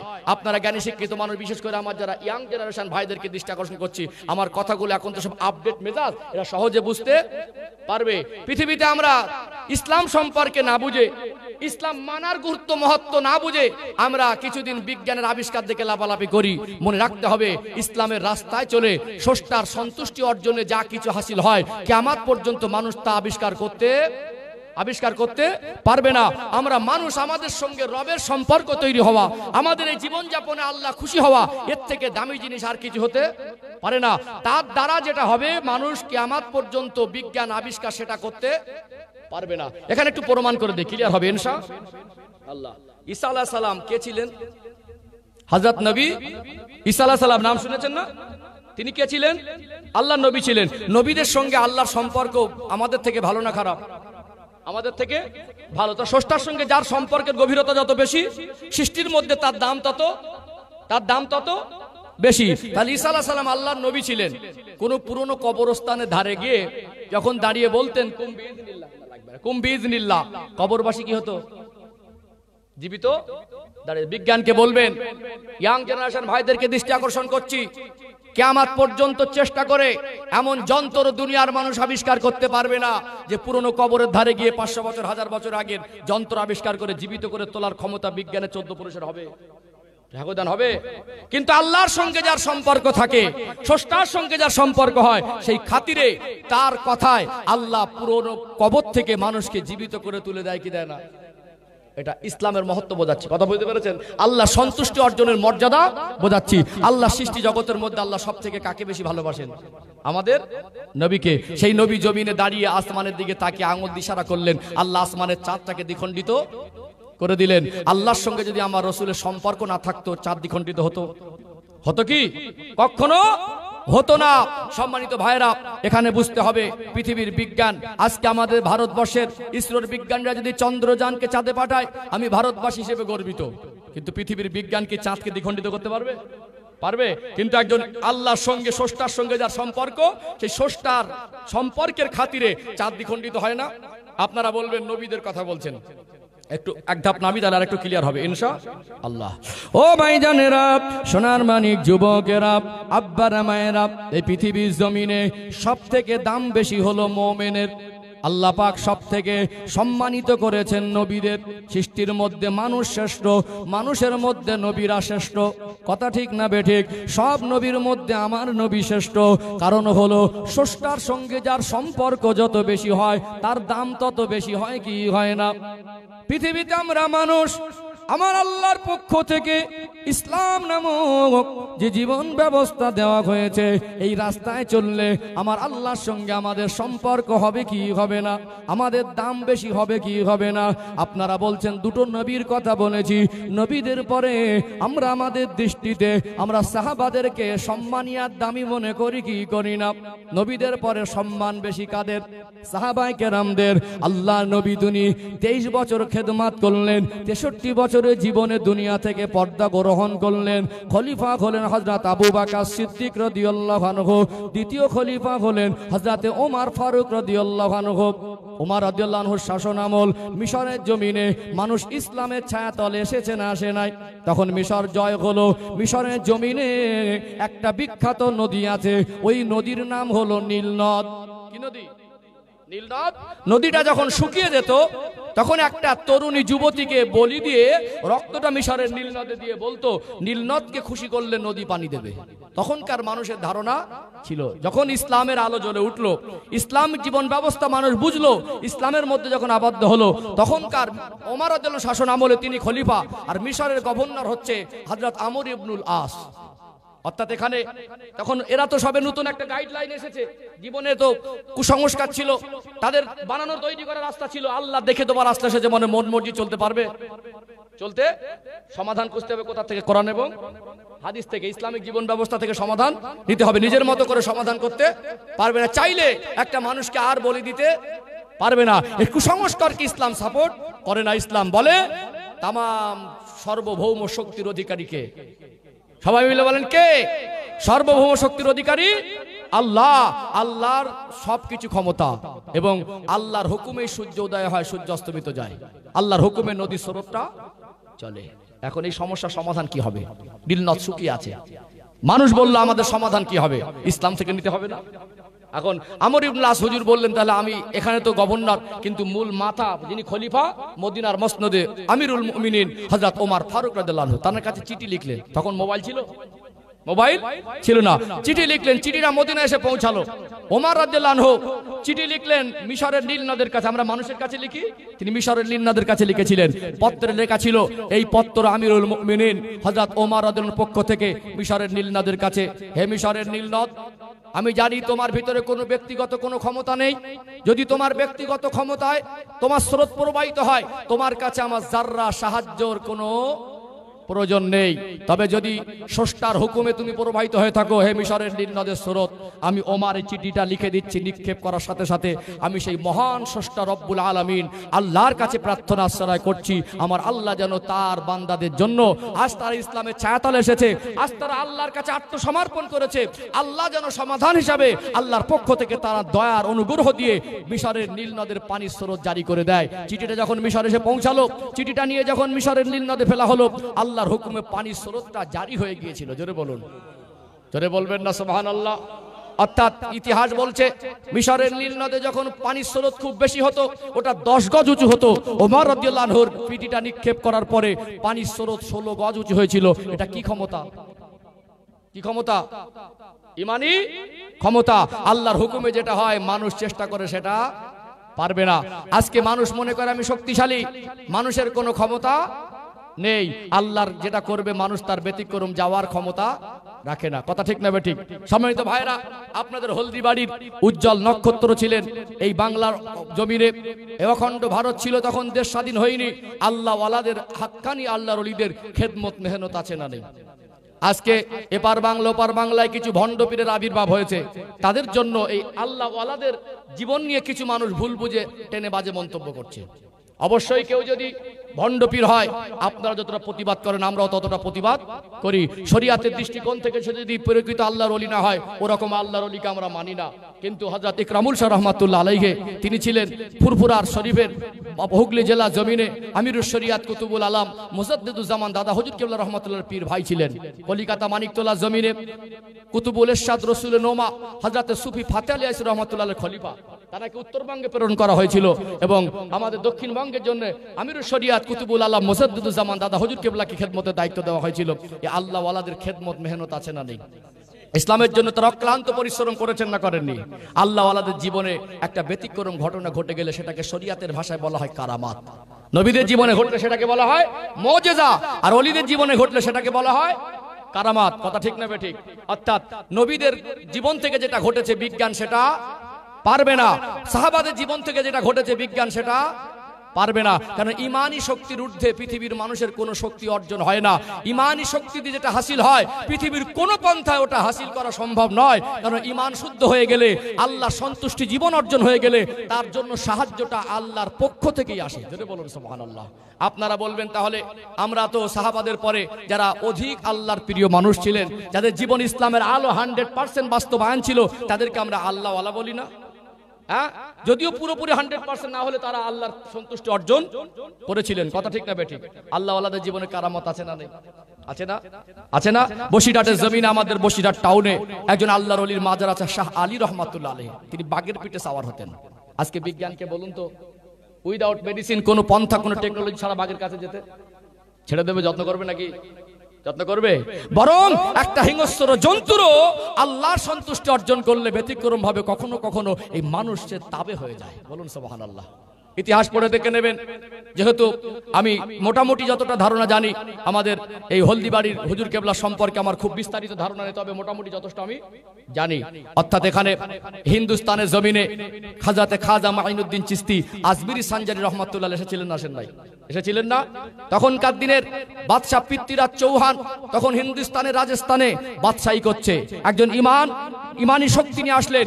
ইমানি শক্তি দ্বারা একজন বাদশাকে নাকানি চোবানি খাইয়ে দিলেন, বুঝিয়ে দিলেন বাদশাহী শক্তি ইমানি শক্তির ঊর্ধ্বে, ইমানি শক্তির ঊর্ধ্বে নয়। এখানে আমি খুব সহজ সরল ভাষা একটা কথা বলি, এখানে আমরা ইমান জিনিসটা বুঝতে পারবো। আল্লাহ সন্তুষ্টি জীবন কত দামি এটা সহজে অনুমান করতে পারবো। এটা আমার লাস্ট পয়েন্ট। অধৈর্য হচ্ছেন নাকি? অসুবিধা হচ্ছে? বললে দোয়া করে দেবো, অসুবিধা নেই। হাঁটা চালাতে হবে। আচ্ছা দেখি তাকবীর আওয়াজ দান তো কেমন? তাকবীর, লিল্লাহি তাকবীর, মাশাআল্লাহ। আরেকটু জোরে নারায়ে তাকবীর। কিছু কিছু পরিবেশে কথা বলে তৃপ্তি পাওয়া যায়। কিছু কিছু মানুষের মন মানসিকতার মধ্যে আলাদা একটা বরকত আছে। কিছু কিছু স্মৃতি মন থেকে ভোলা যায় না, যায় না? এরকম আছে না নেই? আজকে আপনাদের এই হেমকুমারী গাগলের ডাঙ্গা হলদিবাড়িতে এসে বিশ্বাস করুন আমি এত পরিশ্রম করেছি। কাল সন্ধ্যার পর বাড়ি থেকে বেরিয়েছি একটা জায়গায় মাহফিল করে, মানে আমার রওনা বাড়ি থেকে হওয়া সন্ধ্যার পর এখানে এসে পৌঁছেছি প্রায় আসরের কাছাকাছি। এই যে ক্লান্তিটা, আপনাদের ভালোবাসায় আমি এত মুগ্ধ হয়েছি, এই ক্লান্তিটা যেন আমার আর শরীরে নেই। মনে হচ্ছে না এত দূর থেকে এসেছি। আপনার আমার অতি আপন। এ মহব্বতে ভালোবাসা ইমানি সম্পর্কের খাতিরে। বলুন সুবহানাল্লাহ। আল্লাহ কবুল করেন, বলেন আল্লাহুম্মা আমিন। কখনো কখনো কথা বলতে বোঝা লাগে, আর কখনো কখনো কথা বলে তৃপ্তি লাগে। আজকে এই মজলিসে আল্লাহ রহমত বর্ষণ বেশি হোক, আল্লাহ আমাদের কবুল করেন। আজকে আপনাদেরকে পেয়ে আমার একটু বেশি তৃপ্তি লাগছে, আল্লাহ যেন খুশি হয়ে যান, বলেন আল্লাহুম্মা আমিন। সম্মানিত ভাইরা, আমি আলোচনার রুট পরিবর্তন করব না, চলুন আর একটা পয়েন্ট তুলে ধরি, সহজে বুঝে আসবে। আজ থেকে এখানে আমার অনেক সম্মানিত, শিক্ষিত এবং বয়স্ক বাবাজিরা আছেন না নেই? আছেন না? আমাদের পাশেই মুরব্বীর সঙ্গে কথা বলছিলাম, ওনার বয়স এভারেজ 75 বছর। আমি জিজ্ঞেস করছিলাম, তাহলে আজ থেকে 50 বছর আগে যখন আল্লাহ কখনো অনাবৃষ্টি দিত, কি দিত? অনাবৃষ্টি, যেটাকে আমরা খরা বলি, হ্যাঁ, অনাবৃষ্টি দিত, তখন মানুষ কি করত? নামাজ পড়তো ময়দানে গিয়ে। কি করত? নামাজ পড়তো না? নামাজ পড়ে আল্লাহর কাছে কাঁদলে কি আসতো? বৃষ্টি আসতো না? ছেঁড়া তালি দেওয়া জামা ছিল, ভ্যান চালিয়ে রোজগার করত, লোকের বাড়ি মজদুরি করত। ওই মানুষগুলোর ঈমান জবানের দাম ছিল, আদর্শ ছিল, অন্তরে আল্লাহর ভয় ছিল। ঘরটায় মার্বেল টাইলস চকচকে ঝকঝকে ছিল না, ঘরটা ছিল অত্যন্ত দুর্বল। তাদের আল্লাহর সঙ্গে মহব্বতটা ছিল অত্যন্ত মজবুত। তারা মসজিদে যেত। আজকে আমরা কত উন্নত পরিষেবা ব্যবহার করি, টেকনোলজি। এখন ঠান্ডার সময় গরম জল, এখন ঘরে ট্যাপ মোড়া দিলে জল পাওয়া যায়। কিন্তু বিশ্বাস করুন, একটা সময় মানুষ ওই ঠান্ডায় পুকুরে কুয়ার পানিতে কত কষ্ট করে অজু করেছে, করেছে না করেনি? ছেঁড়া জামা পরতে পারে, লোকের বাড়ির থেকে চেয়ে এনে খেয়েছে। কালকে কি খাবো বাড়িতে ছিল না, কিন্তু তারা সুদের রাস্তা বেছে নেয়নি। তারা তাদের বিবি, পরিবার, বাচ্চাদের মুখে হারাম খাদ্য তুলে দেয়নি। সেই সমস্ত মানুষরা যখন আল্লাহ অনাবৃষ্টি দিয়েছে, তাদের মনে একটা অগাধ আস্থা, ভরসা আল্লাহর উপরে ছিল। আমরা যদি গিয়ে কাঁদি, আল্লাহ রহমতের পানি দেবে। একজন ইমানদার, তার পরনে 50 টাকার পাঞ্জাবি থাকতে পারে।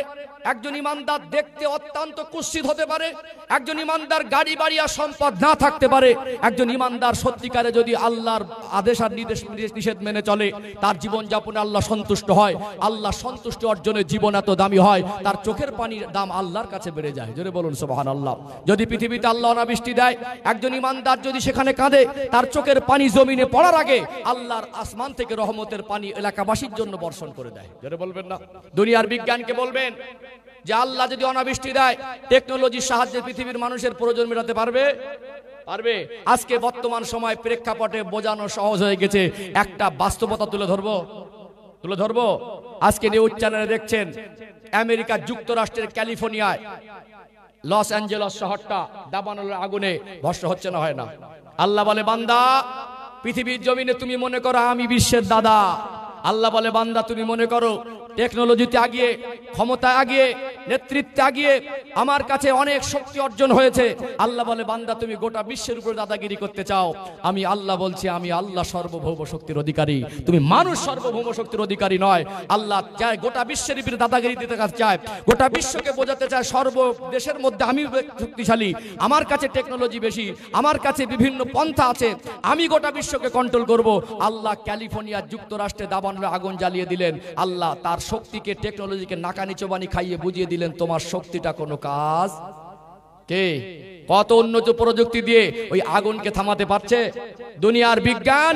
আল্লাহর পক্ষ থেকে যখন কিছু হবে, বিজ্ঞান টেকনোলজি দিয়ে তখন সামাল দিতে পারবে না। মাঝে মাঝে আল্লাহ মানুষকে বোঝায়, কিন্তু আমরা ঈমান মজবুত করার জন্য বুঝতে চাই না।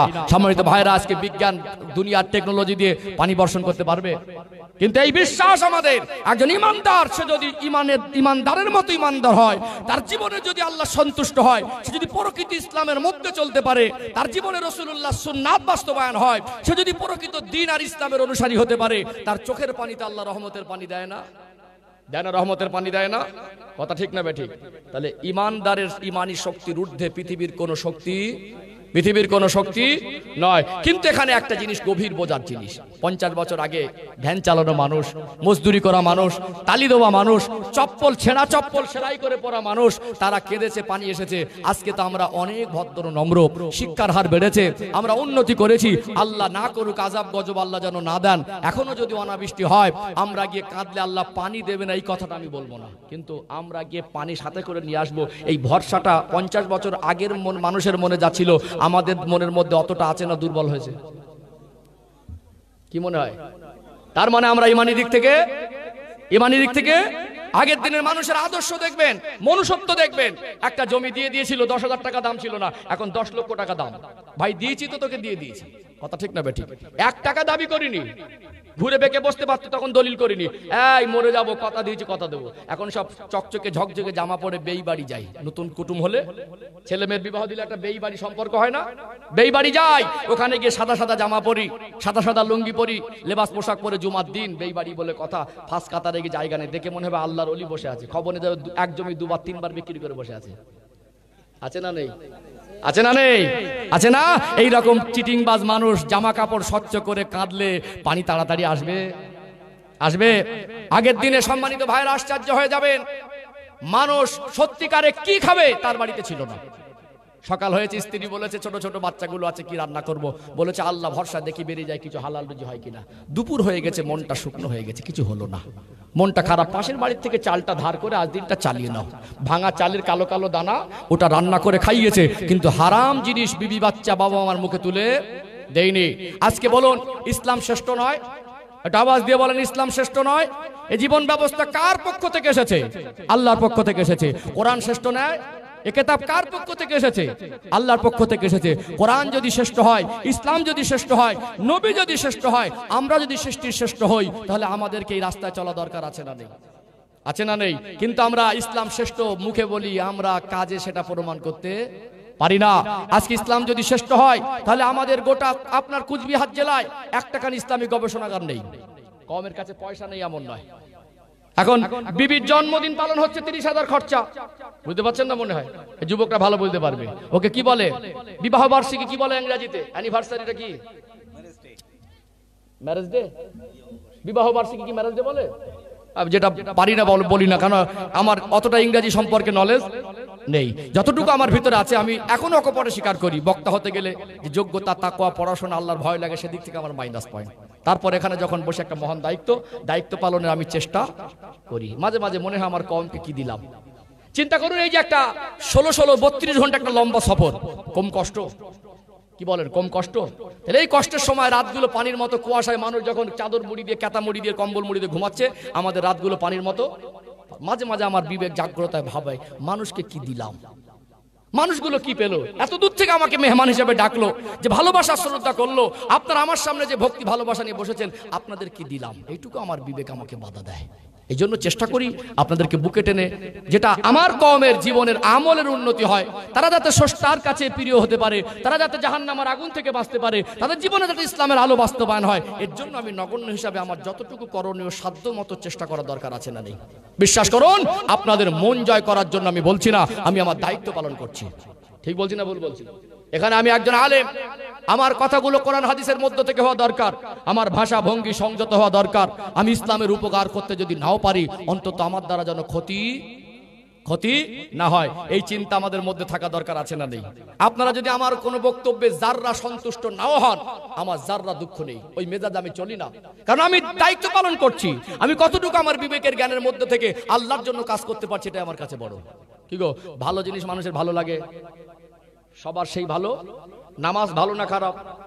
সবার যদি ভালো লাগতো তাহলে বেনামাজি কেন? মদ ভালো না খারাপ? খারাপ জিনিস যদি ভালো না লাগে খায় কেন?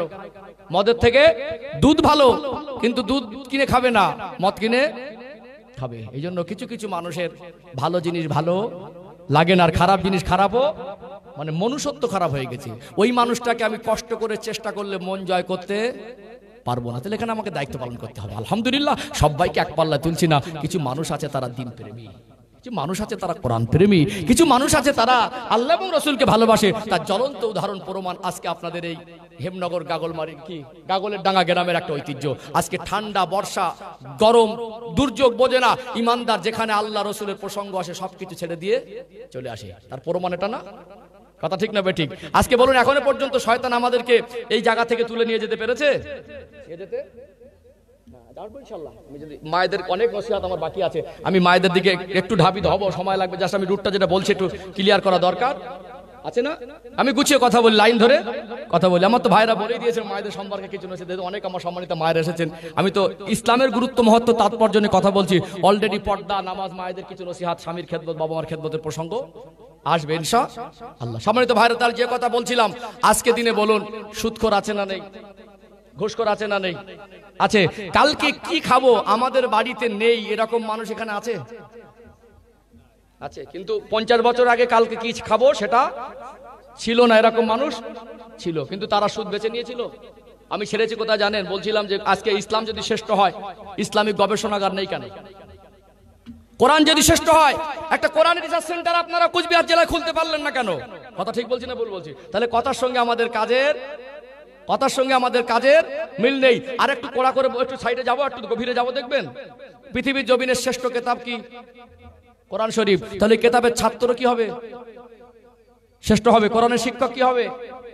শ্রেষ্ঠ হবে। তো আল্লাহ রাসূল এটাই বলেছেন, খায়রুকুম মান তাআল্লামাল কুরআনা ওয়া আল্লামা। তোমাদের মধ্যে ওই ব্যক্তি হলো উত্তম যে কোরআন শরীফ নিজে শেখে আর অপরকে শিক্ষা দেয়। তাহলে আজকে এমবিবিএস ডক্টররা আছে না নেই? কটা এমবিবিএস ডক্টরের ছেলে হাফেজার আলেম হয়েছে? কটা হাই স্কুলের মাস্টারের ছেলে হাফেজার আলেম হয়েছে? কটা ব্যবসায়ী ছেলে হাফেজার আলেম হয়েছে? কেন হয়নি? এক প্রশ্ন কবে ভাববেন? উত্তর খুঁজতে হবে না? উত্তর খুঁজতে হবে না? আমরা যদি কোরআনকে শ্রেষ্ঠ বলি, আমরা যদি ইসলামকে শ্রেষ্ঠ বলি, আমরা যদি আল্লাহ রসুলকে শ্রেষ্ঠ বলি, তাহলে এর জ্ঞান অর্জন করাও শ্রেষ্ঠ। তাহলে আমরা আমাদের ছাত্রকে, সন্তানকে কেন শ্রেষ্ঠ করতে পারিনি? মানে পয়সা কম বলে? কি বলে? পয়সা যদি প্রত্যেকটা ইমামের বেতন 2 লক্ষ টাকা হতো, মাদ্রাসার শিক্ষকের বেতন যদি 2.5 লক্ষ টাকা হতো, এমবিবিএস ডক্টরের ছেলে হাফেজ আলেম হতো না? কে হতো না? হতো কি হতো না? একজন হাই স্কুলের মাস্টার তার সন্তানকে হাফেজ আলেম করতো না? করতো। কিন্তু মনে রাখবেন, এখানে আলেমদের অবদান বেশি, আলেমদের অবদান বেশি। কিন্তু আমরা সেই ইমামদের হক বুঝে দেই না। আমরা তাদেরকে বঞ্চিত করে রেখেছি বলে সমাজে আজকে মানুষ দিনের শিক্ষার গুরুত্ব বুঝতে পারছে না। একজন ডক্টর দেখিয়ে 5,000 টাকা ফিস দিয়ে দেই শরীর সুস্থতার ইনফরমেশন নেবার জন্য। ইমান সুস্থতার ইনফরমেশন কে দেয়? আলেমরা দেয় না? আলেমরা দেয় না? একটা তালাকের মশলা কে দেবে? ডক্টর দেবেন না মুফতি দেবে? কে দেবে? একজন বিয়ে পড়ানোর ক্ষেত্রে কাল লাগবে এই সমাজে। তারপরে আলেমদের যে অবদান, সাধারণ মানুষ ঋণ শোধ করতে পারবে না। তারপরে এরা লাঞ্ছিত আর বঞ্চিত। আপনি বলুন, কটা এমবিবিএস ডক্টর, কটা মাস্টার এতিম বাচ্চাকে লালন পালন করছে দেখান তো দেখি। কিন্তু একটা মাদ্রাসার দায়িত্ব নিয়ে হাফেজ আলেমরা তারা এতিম বাচ্চা দায়িত্ব নেয়নি। আপনি বলবেন হুজুর আমি টাকা দিই। কার টাকা দেন? কার টাকা দেন? যাকাত আর ফিতরা দেন, ও টাকা আপনার না, ওই টাকা আপনারই না। আপনি ইসলাম মান্যওয়ালা হন, শরিয়াত মান্যওয়ালা হন, ওটা গরিবের হক। আলেমরা গিয়ে আপনার বাড়ি থেকে এসে আপনাকে উদ্ধার করে দেয়, আপনার উচিত তার কাছে পৌঁছে দেওয়ার। কথা ঠিক না বেঠিক? ওই একটা 4টে এতিম বাচ্চাকে দেন, আল্লাহ আপনার অর্থ দিয়েছে, সম্পদ দিয়েছে, গাড়ি বাড়ি বিল্ডিং বালাখানা আছে, আপনার এলাকায় 4টে এতিম বাচ্চা আছে, আপনার পরিবার আত্মীয়র মধ্যে এতিম বাচ্চা আছে, এই দুটোকে সন্তানের মতো মানুষ করুন। ডক্টর স্ত্রী বলবে তোমার সংসার থাকলে আমি চললাম। কে ঠিক বলছি না ভুল বলছি? কিন্তু এই আলেমরা দায়িত্ববোধের জায়গা থেকে সমাজের এতিম বাচ্চাদের নিয়ে মানুষের কাছ থেকে চাঁদা উঠিয়ে বেতন বাকি থাকলেও তাদের খাবার ব্যবস্থা, যদিও রেজেকের মালিক আল্লাহ, এদের অবদান আছে না নেই? আছে না? কিন্তু আমরা কোরআন শ্রেষ্ঠ বলি, কোরআনের শিক্ষককে মুখে বলি শ্রেষ্ঠ, কাজে পরিণত করতে পারি না। কোরআন শ্রেষ্ঠ বলি, কোরআনের ছাত্রকে শ্রেষ্ঠ যদি মনে করতাম, আমাদের ছাত্র সন্তানগুলোকে আমরা কোরআনের ছাত্র বানাতাম। কিন্তু কোরআনের সূত্র ধরে শ্রেষ্ঠ হওয়া যায়, কোরআনের রাস্তা ধরে শ্রেষ্ঠ হওয়া যায়, কোরআন রিসার্চ করে বৈজ্ঞানিক হওয়া যায়, কোরআন রিসার্চ করে দার্শনিক হওয়া যায়, কোরআন রিসার্চ করে মহাজ্ঞানী হওয়া যায়, কোরআন রিসার্চ করে পৃথিবী বিখ্যাত হওয়া যায়। এটা আমাদের মগজে নেই। কিন্তু আমরা কোরআন গবেষণাগার খুলবো না, কোরআন রিসার্চ সেন্টার খুলবো না। ইসলামকে নিয়ে জন্য জাতি গবেষণা করছে না? আজকে বুঝেছে এরা ইমানদার, এদের যদি সত্যিকারের জীবনে আল্লাহ সন্তুষ্টি অর্জন হয়, এরা চোখের পানি ফেললে আল্লাহ ওটা ফিরিয়ে দেয় না। এদেরকে হাতে না মেরে ভাতে মারতে হবে। সুদের ব্যবসাটা এদের মধ্যেই ঢুকিয়ে দিল। আজ ইসলামকে না বুঝে, ইসলামের গুরুত্ব মহত্ব না বুঝে আজকে আমরা বন্ধন নামক লোনটা আমরা সদরে গ্রহণ করে নিলাম। আমাদের দোয়া এই প্যান্ডেলের উপর ওটা মুশকিল আছে। কথা বলা যায়নি? আজ লাঞ্ছিত, বঞ্চিত, অপমান, অপদস্থ আমরা ইসলামের পস্তা থেকে সরে যাওয়ার কারণ। আজকে অন্য জাতির খেলনা, আমরা ইসলামের রাস্তা থেকে সরে যাওয়ার কারণ। 313 জন নেতৃত্ব দিয়ে হাজারের ঊর্ধ্বে মানুষের পরাজয়কে পরাজিত করে জয় ছিনিয়ে নিয়ে এসেছিল না আসেনি? মুসলমানদের সঙ্গে আল্লাহ সাহায্য ছিল, আছে, থাকবে। তবে সুদখোর মুসলমান হলে হবে না, মদখোর মুসলমান হলে হবে না, হারামখোর মুসলমান হলে হবে না। আমি মাঝে মাঝে বলি, আমি গুজরাট থেকে পড়াশোনা করেছি, গুজরাট রাজ্য থেকে। আমাকে একটা ভালো শিক্ষা প্রতিষ্ঠান থেকে সার্টিফিকেট দেওয়া হয়েছে, ওই সার্টিফিকেটটাকে আমি আলেম মনে করি না। আমি খুতবার ভিতরে একটি হাদিস পড়েছিলাম, আকমালুল ঈমান আহসানুহুম খুলুকা, তোমাদের মধ্যে এই ব্যক্তি প্রকৃতি ইমানদার যার আখলাক চরিত্র ভালো। এখানে আমার যত দামি সার্টিফিকেট থাক, আমার মনুষ্যত্ব যদি আলেমের মতো না হয়, আমার আখলাক চরিত্র যদি আলেমের মতো না হয়, চিন্তা চেতনা যদি আলেমের মতো না হয়, ওই সার্টিফিকেট দিয়ে কবর আর হাসরে ছাড় পাওয়া যাবে না। ওই সার্টিফিকেট নিয়ে যতই বসে থাকি আল্লাহর কাছে আমি আলেম বলে গণ্য হতে পারবো না। আজকে আমাদের মেজাজ এমন হয়ে গেছে, বাবা মুসলমান তাই আমি মুসলমান, কিন্তু অনায়াসে মদ খায়। বাবা মুসলমান তাই আমি মুসলমান, তার আচরণের মধ্যে মুসলমানের আচরণ পাওয়া যায় না। কথায় কথা মিথ্যা বলে, কথায় কথা চিটিংবাজি করে, বড়কে সম্মান করে না, ছোটকে স্নেহ করে না। আমি বলবো আপনি বাপ সূত্রে মুসলমান, ওই মুসলমানের দাবি নিয়ে নাজাত পাওয়া যাবে না। আপনার মনুষ্যত্বকে মুসলমান করেন, আপনার আখলাক চরিত্রকে মুসলমান করেন, আপনার চিন্তা চেতনাকে মুসলমান করেন। ভালো মানুষ হতে হবে। আমার বাড়ির পাশের একজন হিন্দু ভাই আমার আচরণে বুঝবে মুসলমান, কথা ঠিক না বেঠিক? কিন্তু আমরা আমাদের আচরণ, মনুষ্যত্ব, আমরা আমাদের চিন্তা চেতনা, কর্মজীবনকে আমরা মুসলমানের মতো করতে পারি নাই। এই জন্য আল্লাহ পাক বলছেন, ইয়া আইয়ুহাল্লাযীনা আমানু, হে বিশ্বাসী বান্দা বান্দিরা, উদখুলু ফিস সিলমি কাফা, তোমরা পরিপূর্ণ রূপে ইসলামের মধ্যে প্রবেশ করো। ইসলামের মধ্যে প্রবেশ কেন করতে বলেছেন গুরুত্ব বুঝতে পারছেন? আমরাই শ্রেষ্ঠ হয়ে যাব, আমরা দামি হয়ে যাব, আমরাই শক্তিশালী হয়ে যাব। আল্লাহর কোরআনের রাস্তা ধরে চললে মানুষ শ্রেষ্ঠ হয়ে যায়, কারণ কোরআন শ্রেষ্ঠ, কোরআনের আয়াত শ্রেষ্ঠ, কোরআনের রাস্তা দেখিয়ে দেওয়া রাস্তা ওটাও শ্রেষ্ঠ। আমরা সেই রাস্তার পথিক হতে পারি নাই, আমরা আমাদের রসুলের দেখিয়ে দেওয়ার রাস্তা চলতে পারি নাই। মাথার চুল থেকে পায়ের তলা পর্যন্ত নবীর সুন্নাতগুলো বাস্তবায়ন করা দরকার আছে না নেই? উদ্বুদ্ধ উৎসাহিত করার জন্য মজলিস, আল্লাহ আমাদের বোঝা তৌফিক দান করেন, বলেন আল্লাহুম্মা আমিন। একটু তাকবীর দেব, দরুদ শরীফ পড়ে নেবো, আবার আলোচনায় ফিরে আসবো, যেহেতু দেখতে দেখতে হয়ে গেল সময়। আর আধা ঘন্টা আমি কোনো একটা আলোচনায় লাইন ধরে আসবো ইনশাল্লাহ। অসুবিধা হচ্ছে নাকি? আধা ঘন্টার মধ্যে শেষ করি ইনশাল্লাহ, সব দিকটা বোঝাই থাক। 11:30টা আধা ঘন্টা বলে ক্যাম সালাম করে দোয়া করে দেবো ইনশাল্লাহ। দরুদ শরীফ না পড়লে মজলিসের হক আদায় হয় না, দরুদ শরীফ না পড়লে রহমত বর্ষণ হয় না। আবার আমি ধারাবাহিক আলোচনায় ফিরে আসবো ইনশাল্লাহ রুট ধরে। দরুদ শরীফ আল্লাহুম্মা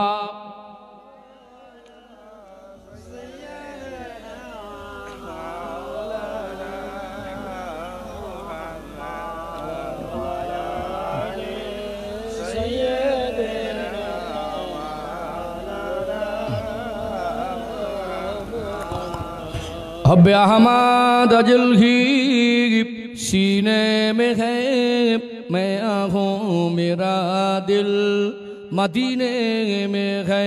फूल तो फूल काटूं क्या हुस्न है, लुत्फ जन्नत से बढ़कर मदीने में है। अल्लाहुम्मा सल्ले अला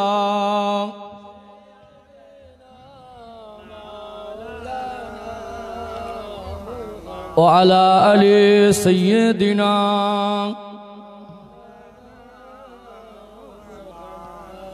इन हवाओं से कह दो न आए इधर, मुझको खुशबू की कोई ज़रूरत नहीं, जिनके खुशबू से महका सारा जहां, खुशबू नबी के पसीने में गए। अल्लाहुम्मा सल्ले अला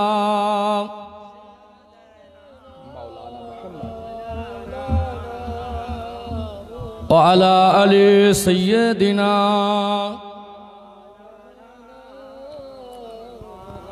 একটু জিকির করেন লা ইলাহা ইল্লাল্লাহ। মাশাআল্লাহ, সবাই মিলে জোরে জোরে পড়েন লা ইলাহা ইল্লাল্লাহ, লা ইলাহা ইল্লাল্লাহ মুহাম্মাদুর রাসূলুল্লাহ সাল্লাল্লাহু আলাইহি ওয়াসাল্লাম। ঠিক আছে ইনশাআল্লাহ, ইনশাআল্লাহ পারমিশনের ব্যাপার আছে, আমরা বেশি রাত করবো না ইনশাআল্লাহ, সময়ের মধ্যেই আমরা শেষ করবো ইনশাআল্লাহ। আলোচনা বুঝে আসছে আসছে ফিনিশিংটা একটু ভালো করে দিতে হবে নাকি? ফিনিশিংটা একটু ভালোর দিকে দিতে হবে ইনশাআল্লাহ। চলুন, ইসলাম মানার লাভ আর ক্ষতি, মায়েদেরকে কিছু নসিহত দিয়ে আমরা শেষ করবো ইনশাআল্লাহ। 11:30টার মধ্যে শেষ করার টার্গেট আছে ইনশাআল্লাহ।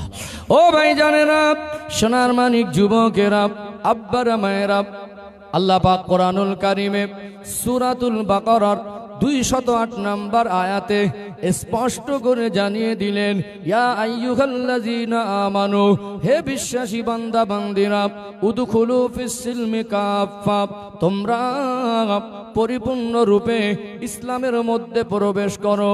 এই আয়াতের ব্যাখ্যা দিচ্ছি কি দেই না, একই রুটে চলে যাচ্ছি, স্বল্প সময় সমাপ্ত করব। একটু গভীর মনোযোগ দিয়ে শুনুন। আজকে আমরা কেমন ইসলাম মাননেওয়ালা একটু জানা দরকার আছে না নেই? একটা উদাহরণ দেই, সহজে বুঝে আসবে। দেখবেন মাঝে মাঝে ওয়েদারে নিম্নচাপ হয় কি হয় না, বৃষ্টি হয়, খুব বেশি জোরও না খুব আস্তেও না, তবে মোটামুটি জোর, ছাতা ছাড়া ভিজে যাবে। ছাতা বোঝেন কি বোঝেন না? সন্তান যখন বড় হয়, সংসারের কাজে সহযোগিতা করে, বাবা মার মনটা খুশি হয় কি হয় না? বাবা ব্যবসায়ী মানুষ, কর্মসূত্রে দেশে ঘরের বাইরে, এখন ছেলেটার বয়স 20 বছর, এক সপ্তাহ বৃষ্টি, বাড়িতে যা সবজি ছিল সবটাই শেষ হয়ে গেল। এখন ওই সবজি বাজার না করলে খাবে কি? বাজার দরকার আছে না? মা ছেলেটাকে ডেকে বলছে, 20 বছরের ছেলে চালাক বেশি না কম? বেশি না? মা বললো, বাবু বাজার করে আনো, সবজি রান্না হবে, তারপরে খাওয়া হবে। ছাতা দিল, টাকা দিল, থলে প্যাকেট দিল। ছাতা খাটিয়ে কিছুটা দূর যাওয়ার পরে চেঁচিয়ে চেঁচিয়ে মাকে ডাকছে, মা আমি ভিজে যাচ্ছি।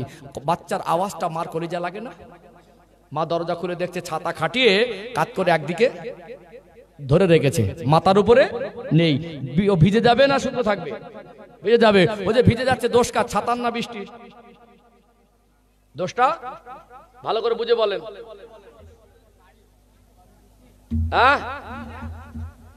ভালো করে বলেন, ছাতার দোষ না বৃষ্টিরও দোষ না? দোষটা ছাতা ধরার দোষ, দোষটা ছাতা ধরার দোষ। আজ আমাদের ইসলাম মানার অবস্থা ছাতা ধরার মতো। পর্দা ফরজ সবাই জানি, নামাজ ফরজ সবাই জানি, সুদ ঘুষ হারাম সবাই জানি, জুলুম অত্যাচার গোনা সবাই জানি, অর্থাৎ এখানে ধনীদের জন্য হজ যাকাত কুরবানি সবাই জানি, কিন্তু ছাতা ধরার মতো এক সাইডে রেখে যায়। বিপদে পড়লে বলে আল্লাহ বাঁচাও। ইসলামের মধ্যে আসতে হবে, ইসলাম নামক ছাতার তলে আসলেই আমরা নিরাপদ হব। বলুন ইনশাআল্লাহ। দরকার আছে না? ও ভাইজানেরা, সোনার মানিক যুবকেরা, আব্বারা মায়েরা, ইসলামের মধ্যে আল্লাহ দয়াময় যা কিছু আদেশ আর নিষেধ করেছেন সব আমাদের কল্যাণের জন্য। ইসলামে যা কিছু আদেশ করা হয়েছে মনুষ্য জাতির কল্যাণের জন্য, যা কিছু নিষেধ করা হয়েছে সেটাও কল্যাণের জন্য। কোনো খারাপ পথে গেলে বাবা মা নিষেধ করে কি করে না?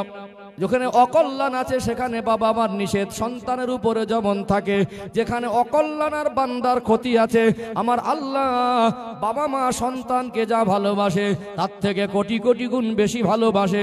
আল্লাহ সেখানে নিষেধ অবশ্যই করে দিয়েছেন, সেগুলোকে হারাম বলা হয় কি হয় না? আজকে আবার অনেক মা বোনেরা আছেন পর্দা করেন না, আজকে অনেক সন্তান আছে বাবা মার সঙ্গে সদাচরণ করেন না। আজকে আমার অনেক যুবক ভাইয়েরা আছে মদ গাঁজায় নেশায় আসক্ত হয়েছে না হয় নাই? এদেরকে ক্রিটিসাইজ করে আমি হুজুর বলে ভালো করতে পারবো না। এদের মগজে ইসলাম নামক জিনিসটা একটু ঢুকিয়ে দেওয়া দরকার আছে না নেই? এখানে আমি আমার যুব সমাজকে আর মা বোনদেরকে লাস্ট মেসেজ দিয়ে সমাপ্ত করব। পর্দা যদি আল্লাহ ফরজ করে দেন, ওই পর্দার বিধান মানার ভিতরে মনুষ্য জাতির কল্যাণ আছে না নেই? যেখানে পর্দা আবদ্ধ করলে এক শ্রেণীর মানুষ বলে মায়েদের অধিকার হরণ হয়, বরং আসলে ওই মানুষটা বড় নির্বোধ, বরং মায়েদের সম্মান ইজ্জত বৃদ্ধি হয় কি হয় না? হয় কি হয় না? পর্দা এমন এক বিধান, পর্দার বিধান যদি বাস্তবায়ন না হয়, আমরা আমাদের ঘরের মা বোনদেরকে যদি বেহাপনা উলঙ্গপনার দিকে ঠেলে দেই, কখনো সমাজে ধর্ষণ আর জেনা ব্যভিচারের কেস কমবে না। কমবে কি? কমবে না, কমতে পারে না। ইসলাম যেমন নারীকে শরীরে আবৃত করতে বলেছে পর্দার পোশাক দিয়ে, ঠিক তেমনি ইসলাম পুরুষের নজরকে সংযত করতে বলেছে। কথা ঠিক না বেঠিক? পুরুষকে নজর সংযত করতে বলেছে। আল্লাহ নারী এবং পুরুষের ভিতরে এমন বৈশিষ্ট্য দিয়েছেন, একজন নারী এবং পুরুষ, একটা পুরুষের যৌবন মরণের আগ পর্যন্ত না। একটা পুরুষের যৌবন যদি 40 বছর বয়সে তার স্ত্রী মারা যায়, তার জীবন সঙ্গিনীর প্রয়োজনে দরকার হয় না? তাহলে যখন তার জীবন সঙ্গিনী 10 বছর অবিবাহিত অবস্থা থাকবে, তার বয়স যদি 50 হয়, আল্লাহ সৃষ্টিগতভাবে ন্যাচারাল বৈশিষ্ট্য দিয়েছে, মহিলা পুরুষ এক জায়গায় থাকলে শারীরিক এবং মানসিকভাবে একে অপরের প্রতি আকৃষ্ট হয়। কি হয়? শারীরিক এবং মানসিক দুই দিক থেকে একে অপরের প্রতি একটা আকর্ষণ আছে, আছে না নেই? এটা আল্লাহর পক্ষ থেকে মানুষ জাতিকে দেওয়া হয়েছে। অর্থাৎ এখানে আমি আমার মেয়ের বয়সের থেকে কম বয়সের একটা মেয়ে যদি আমার সামনে খোলামেলা পোশাকে থাকে, পেটে পিঠে কাপড় না থাকে, অত্যন্ত একটা অশ্লীল পোশাক পরে, যার বয়সটা 45 বছর 40 বছর বয়সে তার স্ত্রী মারা গেছে, ওই মহিলাটা একজন পুরুষের সামনে থাকলে সে যত বড়ই মহান পুরুষ হোক, সে বলতে পারবে আমার অন্তরের চিন্তাটা সুচিন্তা থাকবে? মনের মধ্যে শয়তান অনেক রকম কুমন্ত্রণা দেবে, তার নজর দৃষ্টিটা বারবার তার প্রতি একটা টান তৈরি হবে, কারণ এ টান মানুষের তৈরি নয়, এটা সৃষ্টিকর্তার পক্ষ থেকে মানুষের ভিতরে দেওয়া হয়েছে। এখানে এই কুচিন্তা থেকে জীবনটাকে পবিত্র রাখতে গেলে পর্দার মধ্যে আবদ্ধ করতে হবে।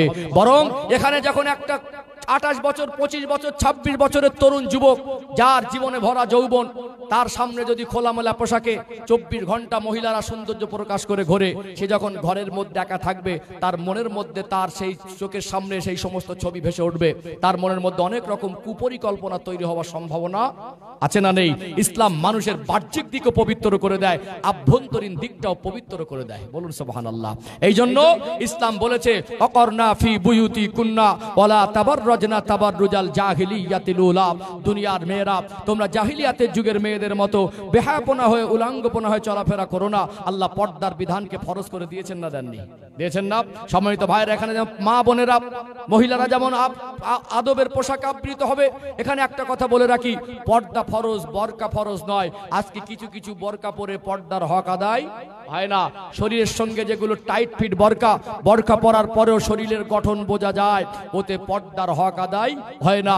পর্দার উদ্দেশ্য হলো সভ্য শালীন পোশাকে শরীরকে আবৃত করা, শরীরের গঠন যেমন পোশাক পরার পরে অনুমান করা না যায়, এর নাম হলো পর্দা। আজ থেকে 30-40 বছর আগে মার্কেটে বাজারে এত বরকা কিনতে পাওয়া যেত না। তারা কাপড়ের শাড়িতে যে পর্দা করেছে, আজকে অনেকে বরকা পরে সেই পর্দা করতে পারছে না। এখানে আপনার শরীরের সৌন্দর্যটাকে ঢেকে রাখা, আব্রুটাকে ঢেকে রাখা, ঠিক তেমনি ইসলাম বলেছে একটা মহিলার প্রতি কোনো রকম যদি একটা নজর নিক্ষেপ হয়, সঙ্গে